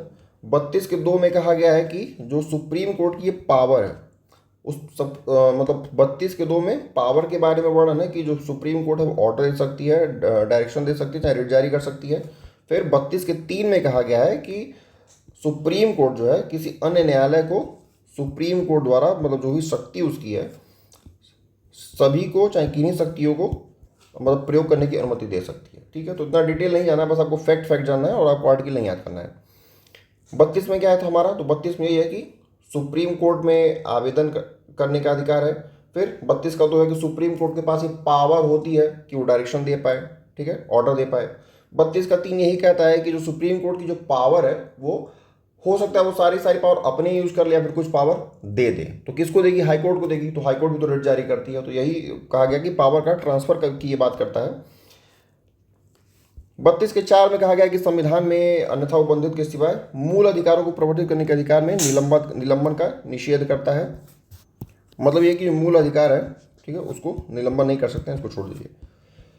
अब ये 5 जो रिट है ये बहुत इंपॉर्टेंट है कि ये 32 के 2 के तहत, देखिए मैंने यहाँ पे कहा था ना 32 का 2, तो 32 के 2 में शक्ति है, तो शक्ति रहेगी तभी तो रिट जारी कर सकती है। देखिए रिट जारी हो सकता है यहाँ पे, तो यह कि 32 के 2 के तहत जो रिट जारी होती है, चलिए 32 नहीं 32 का 2 होता है जिसमें रिट जारी होती है। तो रिट 5 प्रकार की जारी होती है जिसका नाम है हैबियस कॉर्पस, फिर एक है परमादेश, फिर है प्रोहिबिशन, एक है सर्ट्यूररी और एक है क्यू वारंटो, अधिकार परीक्षा। तो इस पांचों को भी हम बाद में पढ़ेंगे और ये पांचों बहुत इंपॉर्टेंट एग्जाम में कई बार पूछा भी हुआ है। अब आता है अनुच्छेद 33। अनुच्छेद 33 में कहा कि ये भाग 3 का अपवाद है। ये अपवाद किस प्रकार से है, तो ये संसद को देखिए, ये संसद को ऐसी शक्ति प्रदान करता है कि कुछ विशिष्ट वर्गों के लिए और विशिष्ट प्रयोजनों के हेतु विधि बनाने का अधिकार देता है कि जो कि आपके मूल अधिकार को निर्बंधित कर सके, मतलब रिस्ट्रिक्टेड कर सके, या फिर निराकृत कर सके, मतलब एब्रोगेटेड करने की ये विधि बना सकता है। मतलब ये संसद को पावर देता है कि आपके मूल अधिकारों को ये निर्बंधित कर दे या फिर निराकृत कर दे किसी स्पेशल प्रयोजन के लिए। तो हम यहाँ पे ये कहेंगे कि जो अनुच्छेद 33 है 13 के 2 के प्रभाव से बाहर है। 13 का 2 क्या था? 13 का 2 यही था कि राज्य कोई ऐसी विधि नहीं बनाएगा जो मूल अधिकार का हनन करती हो, या फिर अगर ऐसी विधि बनाता है तो वो विधि प्रारंभ में ही शून्य होगी या फिर विरोध की सीमा तक शून्य होगी। ठीक है, ये 13 का 2 कहता था। लेकिन आर्टिकल 33 क्या कहता है? आर्टिकल 33 ये कहता है कि हम ऐसी विधि बनाएंगे जो आपके मूल अधिकारों को रोकती है और हम किसी स्पेशल पर्पज के लिए बनाएंगे। ठीक है, तो इस प्रकार जो आर्टिकल 33 है वो आर्टिकल 13(2) से बाहर है। अब 13(2) से बाहर कौन कौन से क्षेत्र आते हैं? तो देखिए, सशस्त्र बलों से संबंधित अगर कोई मामला है, ठीक है, तो उनसे, फिर लोक व्यवस्था के दायित्वाधीन अगर बल के दायित्वाधीन जो भी बल यूज होता है तो उसमें जो सदस्य होते हैं, मतलब जैसे जो भी फोर्सेज होती हैं, जैसे आपने सुना होगा जैसे कि मान लीजिए सीआरपीएफ है, ठीक है, सीआईएसएफ है, ये सारी जो फोर्स होते हैं तो दायित्वाधीन बल के सदस्यों के लिए यूज होता है। फिर इंटेलिजेंस ब्यूरो आईबी, ठीक है, फिर जैसे सीबीआई, ये सब दूर संचार प्रणाली के में भी जो नियोजक व्यक्ति जैसे कि बीएसएनएल, ठीक है, ये सारा, तो इनके लिए सरकार जो है वो स्पेशल जो प्रयोजन है वो बना सकती है और मूल अधिकार जो है वो कुछ कटौती इसमें कर सकती है। अनुच्छेद 33 जो है केवल संसद ही इसमें विधि बनाने की शक्ति रखती है, न कि राज्य विधान मंडल। तो आर्टिकल 33 में मतलब कि ये पावर केवल संसद को मिली हुई है कि संसद ही आपका मूल अधिकार का कुछ मात्रा में हनन कर सकती है। आर्टिकल 34 बहुत इंपॉर्टेंट है और आर्टिकल 35 भी है, इंपॉर्टेंट है। तो आर्टिकल 34 कहता है कि जब सेना विधि लागू हो, मतलब कि जब मार्शल लॉ लागू होता है तो संसद को विधि बनाने की शक्ति दी गई है। इसे न्यायालय में चुनौती नहीं दी जा सकती है। जैसे कि देखिए, पाकिस्तान है ना, पाकिस्तान में हमेशा अब मार्शल लॉ लगा रहता है। मार्शल लॉ लगा रहता है मतलब कि वहाँ पे जो सेना प्रमुख होते हैं वो सारा डिसीजन लेंगे। ठीक है, वहाँ पे प्रधानमंत्री का, राष्ट्रपति का उतना पावर चलेगा नहीं, वहाँ पे केवल सेना प्रमुख का पावर चलेगा। लेकिन इंडिया में ऐसा नहीं है, इंडिया में हमेशा मार्शल लॉ तो लागू होता नहीं है। तो मार्शल लॉ जब लागू हो जाएगा तो जो शक्ति है विधि बनाने की वो किसके पास होगी? संसद के पास होगी, और उसको आप न्यायालय में चुनौती भी नहीं दे सकते। अगर आपके मूल अधिकार को पूरी तरीके से समाप्त भी कर दे तो आप चुनौती नहीं दे पाएंगे। फिर आता है 35। 35 में ये कहा गया है कि भाग 3 में कुछ ऐसे कृत्य हैं जिनको अपराध घोषित किया गया। हमने इसको पढ़ा था कौन कौन सा? तो एक 17 पढ़ा था और क्या पढ़ा था? 23 पढ़ा था। 17 में क्या था? अस्पृश्यता था। अस्पृश्यता मतलब कि छुआछूत। ठीक है, छुआछूत मतलब क्या होगा कि लोग पहले ये होता था ना कि लोग कहते थे यार ये बहुत नीची जाति के, इनको मत छुओ, दोष लग जाएगा, हम मतलब हम पापी हो जाएंगे, ये सब इस टाइप का चीज़। तो ये तो हो गया अस्पृश्यता। फिर 23 वाले में क्या था? ह्यूमन ट्रैफिकिंग था। ठीक है, ह्यूमन ट्रैफिकिंग था। उसमें था बलात्श्रम था। बलात्श्रम मतलब कि हम काम करवाएंगे और आपको सैलरी भी पूरा नहीं देंगे। तो अगर ये सब चीज़ें हैं तो इसको अपराध की कैटेगरी में रखा गया है और संसद इसके लिए विधि बना सकती है। इसमें केवल संसद ही विधि बनाएगी, इसमें राज्य विधानमंडल कोई विधि नहीं बनाएंगे। ठीक है, और इन चीज़ों को अपराध घोषित किया गया। केवल 2 ही चीज़ें ऐसी मूल अधिकार में जिनको अपराध घोषित किया गया, एक 17 को और एक 23 को। अनुच्छेद 30 जो है ये मदरसों को राइट टू एजुकेशन के दायरे से बाहर रखने में सहायता करता है। मतलब जो मदरसों में जो शिक्षा दी जाती है, ठीक है, तो राइट टू एजुकेशन, जो जैसे मान लीजिए जो भी मुस्लिम बच्चे होते हैं उनको भी तो राइट टू एजुकेशन होता है कि उनको मतलब 6 से 14 वर्ष उनको पढ़ना ही पढ़ना है। लेकिन मदरसों में जो लोग पढ़ते हैं तो उनको राइट टू एजुकेशन से उनको बाहर रखा गया है। ठीक है, फिर आता है आर्टिकल 30 जो है, ये बहुत इंपॉर्टेंट, ये पूछा हुआ किसी एग्जाम में क्वेश्चन, ये मोस्ट इंपॉर्टेंट पॉइंट है कि आर्टिकल 30 को चार्टर ऑफ एजुकेशन राइट कहते हैं। मतलब कि शिक्षा का जो अधिकार है उसका अधिकार पत्र कहता है किसको? तो आर्टिकल 30 को कहा जाता है। अब देखिए 15 का 6, 16 का 6 में इसको समझा था कि जो EWS वाला होता है तो 15 के 6 में किसकी बात करता है? 15 के 6 में हम लोग प्रवेश की बात करते हैं और 16 के 6 में किसकी बात करते हैं? तो इसमें नौकरी में जो हमको आरक्षण मिलता है, नौकरी का आरक्षण, इसमें ये यूज होता है, और इसमें प्रवेश में आरक्षण, ठीक है, ये इसके लिए यूज होता है। अब हमारा टॉपिक है रिट्स, बंदी, मतलब कि जो भी हमारी आर्टिकल 32 और आर्टिकल 226 में जो रिट जारी होती है उसके बारे में है। तो रिट हमारी 5 होती है, हमने पढ़ा था। तो पहली हमारी रिट है, देखिए रिट में हमको क्या क्या जानना है। रिट में हम ये जानेंगे कि जो भी रिट है इसका एग्जैक्ट मीनिंग क्या है, मीनिंग पूछा जाता है, पहला पॉइंट। दूसरा पूछा जाता है कि ये जो रिट है ये किसके खिलाफ जारी होती है, ठीक है, किसके खिलाफ जारी इसको हम कर सकते हैं। तो ये दोनों पॉइंट बहुत इंपॉर्टेंट है, और उसमें जो किसके खिलाफ जारी होता है ये बहुत ज़्यादा इंपॉर्टेंट है, यही पूछा भी जाता है एक्चुअली। तो पहला है हैबियस कॉर्पस। हैबियस कॉर्पस क्या होता है, इसका मतलब क्या है, इसका मतलब है you may have the body. ये एग्जैक्ट वर्ड आपको याद होना चाहिए, you may have the body, मतलब व्यक्ति को प्रस्तुत किया जाए। इसमें मतलब ये है कि अगर कोई व्यक्ति है जिसको निरुद्ध कर लिया जाए, मतलब कि जिसको अरेस्ट कर लिया जाए, ठीक है, तो उसको हमने पढ़ा था कि 24 घंटे के अंदर जो है वो कोर्ट के सामने पेश करना आवश्यक होता है, ठीक है। ये जो रिट होती है ये किसी व्यक्ति या फिर प्राधिकारी के विरुद्ध जारी की जा सकती है, और इसमें मतलब ऐसे व्यक्ति को चाहे प्राधिकारी को जो निरुद्ध किया गया हो, मतलब जिसको अरेस्ट किया गया हो। हमने स्टार्टिंग में ही पढ़ा था कि व्यक्ति का मतलब क्या होता है, तो व्यक्ति मतलब कि कोई निजी व्यक्ति हो सकता है, मतलब नैसर्गिक व्यक्ति, जीवित आदमी, कोई संस्था हो सकती है, कोई एनजीओ हो सकता है, चाहे कोई संगठन भी हो सकता है। अब इसका मेन एम क्या है, ये जारी करने का मेन एम ये होता है कि जिस आदमी को आपने अरेस्ट किया है, तो आपने क्या उसको वैलिड रूप से अरेस्ट किया है, कि आपने उसको ऐसे ही अरेस्ट कर लिया है, केवल अपना अपना काम निकालने के लिए अरेस्ट कर लिया है, ठीक है।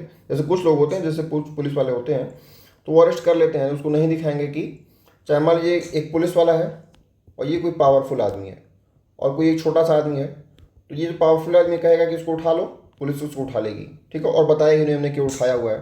तो ऐसा होता है। तो जो इसकी वैलिडिटी है, वैलिडिटी की जांच करना आवश्यक है कि हाँ मैंने इसको अरेस्ट किया हुआ है तो क्यों किया हुआ है। इसमें जो सरकार है और जो व्यक्ति है, ये दोनों के विरुद्ध जारी हो सकता है। तो कि जैसे अगर किसी व्यक्ति की कोई किडनैपिंग कर ले, ठीक है, तो उसके खिलाफ भी रेट, जैसे कि मान लीजिए कि ये एक फैमिली है और ये एक बगल में फैमिली, 2 फैमिली हो गई, इसमें 3 लोग हैं, इसमें 3 लोग हैं, ठीक। इस फैमिली का कोई एक आदमी अगर गायब हो जाए और इसमें एक शक है कि इसने किडनैप करवाया है, तो ये इस घर का कोई आदमी जा सकता है सीधे कोर्ट में और रिट जारी करवा सकता है कि इस आदमी को पेश किया जाए और मुझे इन पे शक है, तो इस खिलाफ इस तरह से भी रिट जारी हो सकती है। तो ये हो गया व्यक्ति के खिलाफ। फिर सरकार के खिलाफ क्या होता है, सरकार के खिलाफ ये होता है जैसे पुलिस जो अरेस्ट करती है, ये सरकार के खिलाफ हो गया। लेकिन आप उस व्यक्ति के खिलाफ रिट जारी नहीं करवा सकते हैं कि जो न्यायालय के द्वारा पहले ही दंडित किया जा चुका है, मतलब कि जो पहले ही कैद में है उसके खिलाफ आप रिट जारी नहीं करवा सकते हैं, क्योंकि उस पर डिसीजन आ चुका है। तो ये होगा कि कौन जारी करता है, मतलब जारी तो कोर्ट ही करता है, लेकिन किसके खिलाफ जारी होता है, तो सरकार के खिलाफ भी जारी होता है, और किसी व्यक्ति के खिलाफ। सरकार का मतलब प्राधिकारी हो गया, और व्यक्ति का मतलब निजी व्यक्ति, संस्था, एनजीओ, संगठन, ये सारा इसमें आ गया।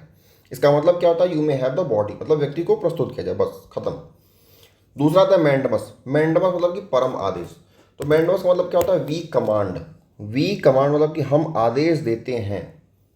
परम आदेश तो इसमें होता क्या कि किसके खिलाफ जारी होता है, जारी होता है कि लोक पद पे बैठा कोई अधिकारी हो, चाहे ऐसा कोई व्यक्ति हो, चाहे अधीनस्थ न्यायालय हो, और सरकार हो चाहे निगम हो।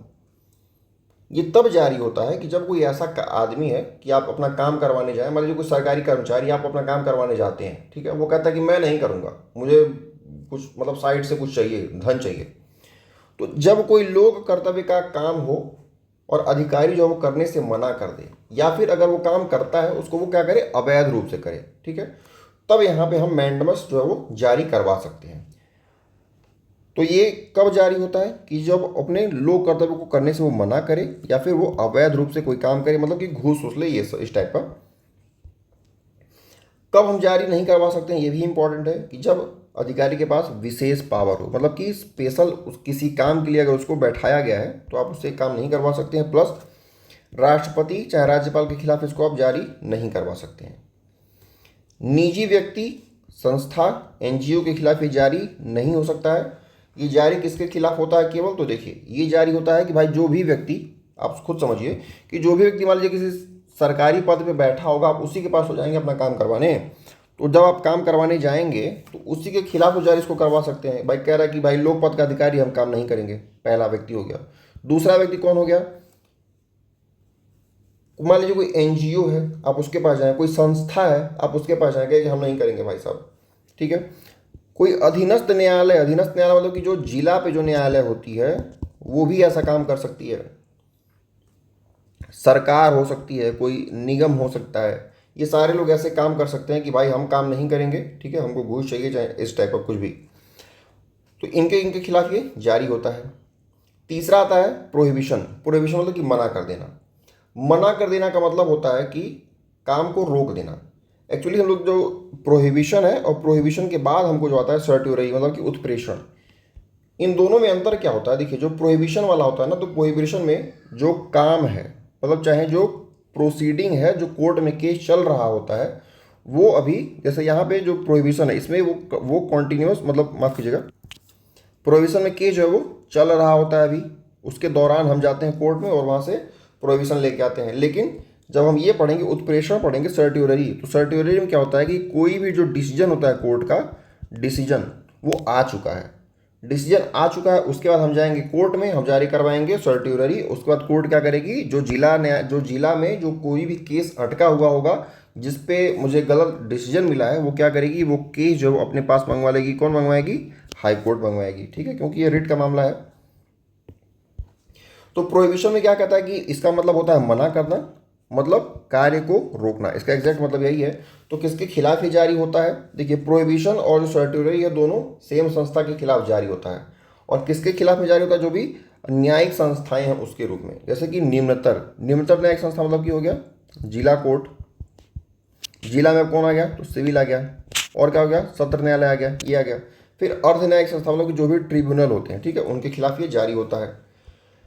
कब जारी होता है? कि जब वो अपने अधिकार क्षेत्र का उल्लंघन करें, ठीक है, मतलब कि सीमा के बाहर जाके अगर वो काम करते हैं तब। जैसे कि मान लीजिए कि ये जो क्षेत्र है, ये मान लीजिए लखनऊ है, और लखनऊ के बगल में कोई दूसरा जिला है, मान लीजिए सीतापुर है। तो लखनऊ का जो जज होगा वो कोई ऐसा केस नहीं जिस पे फैसला दे सकता है जो सीतापुर का मामला हो। समझ गया? कि मतलब लखनऊ के जज का जो अधिकार क्षेत्र है वो लखनऊ तक ही सीमित है, ठीक है, वो सीतापुर का जो फैसला होगा वो तो दे नहीं सकता है। तो अपने सीमा क्षेत्र से बाहर जाके अगर कोई फैसला देता है, जैसे मान लीजिए व्यक्ति सीतापुर का है और पुलिस ने उसको जबरदस्ती पकड़ के रख लिया भाई लखनऊ में, ठीक, तो इस प्रकार का जो मामला होता है, तो उसमें जो कोर्ट है वो अपने सीमा क्षेत्र से बाहर जाके कोई फैसला नहीं दे सकती है। ये सिर्फ न्यायिक और अर्ध न्यायिक कृत्यों के विरुद्ध जारी किया जाता है, ठीक है। ये जो है ये प्राइवेट व्यक्ति, संस्था चाहे एनजीओ के खिलाफ ही जारी नहीं होता है। सेम यही मामला इसमें होता है उत्प्रेषण में। हाँ देखिए, इसमें मैंने बताया था कि ये तब जारी होता है कि जब मामला है वो चल रहा हो चाहे लंबित हो। अब होता है अगला उत्प्रेषण मतलब कि सर्ट्यूररी।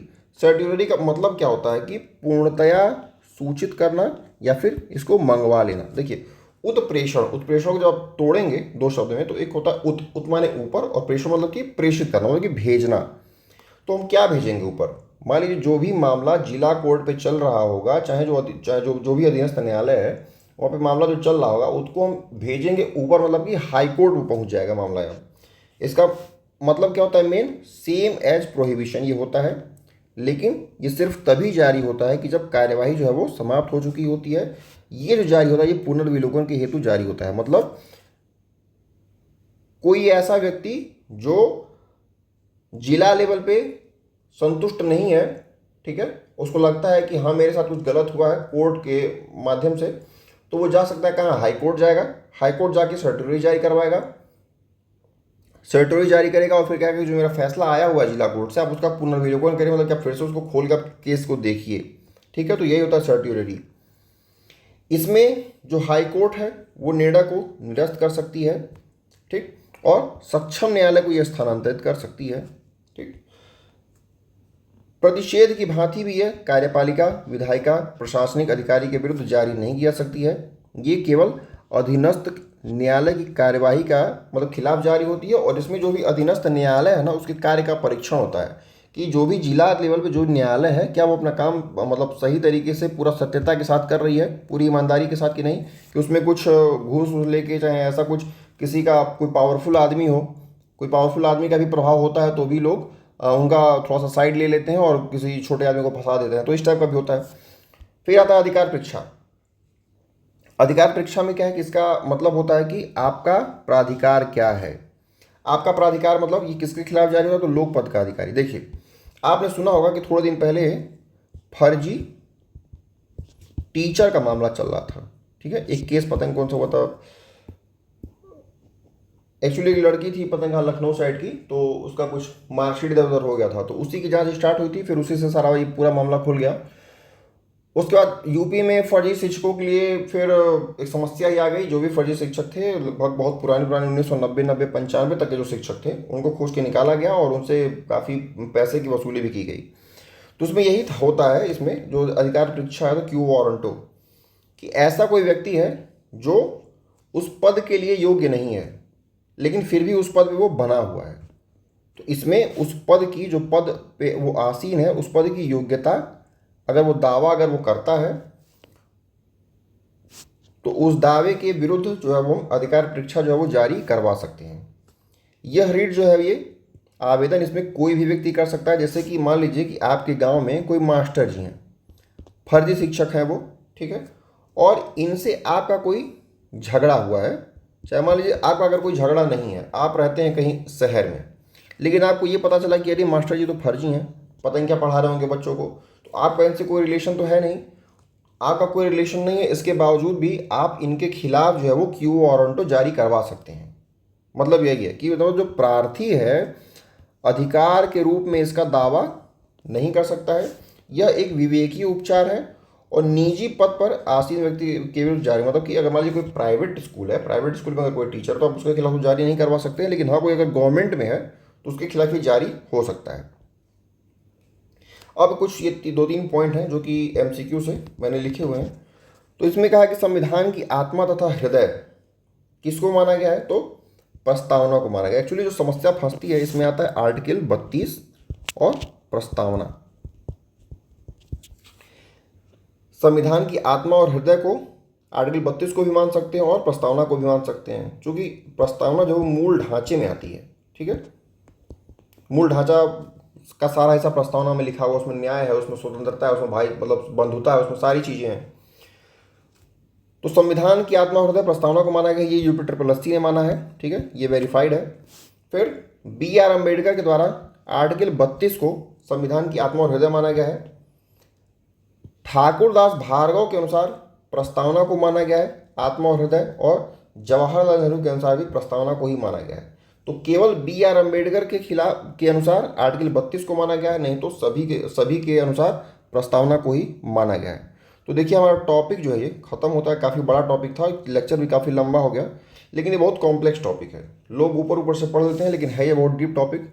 तो मुझे आशा है कि आपको समझ में आया होगा, ठीक है, और आपको लेक्चर अच्छा भी लगा होगा। अगर अच्छा लगा हो तो प्लीज़ एक अच्छा सा कमेंट कर दीजिए, वीडियो को लाइक कर दीजिए, और अगर आपके परिचय में अगर कोई है तो उसको प्लीज़ सेंड कर दीजिए कि थोड़ा सा हमारे चैनल पर, चूँकि पेट एग्ज़ाम के लिए मैं कोशिश कर रहा हूँ कि अगर मुझे 10 बच्चे केवल मिल जाए, ठीक है, 10 बच्चे अगर मिल जाएंगे तो मैं उसके लिए एक प्राइवेट व्हाट्सएप का ग्रुप बनाऊंगा, और जितना भी उस पर PDF है मैं सारा PDF दूंगा, और जो भी PYQ जो इसके पहले आया हुआ है वो सारा मैं दूंगा उस पर, और कुछ अच्छे कंटेंट भी मैं दूंगा जो एग्ज़ाम के लिए आवश्यक है, और प्लस जो कुछ करेंट का जो डेटा है जो मैं अभी कलेक्ट करूँगा वो सारा का सारा मैं उस व्हाट्सएप ग्रुप में प्रोवाइड कराऊँगा। तो जिन लोगों को भी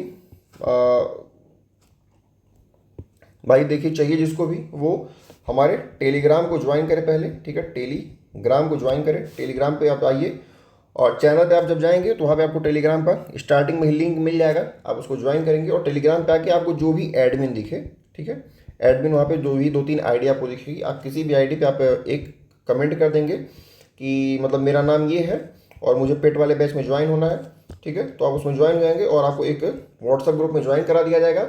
और देखिए बहुत दिन तो बचा नहीं है, क्योंकि मैक्सिमम 30 से 35 दिन बचा हुआ है, बस इतने दिन के लिए ही है।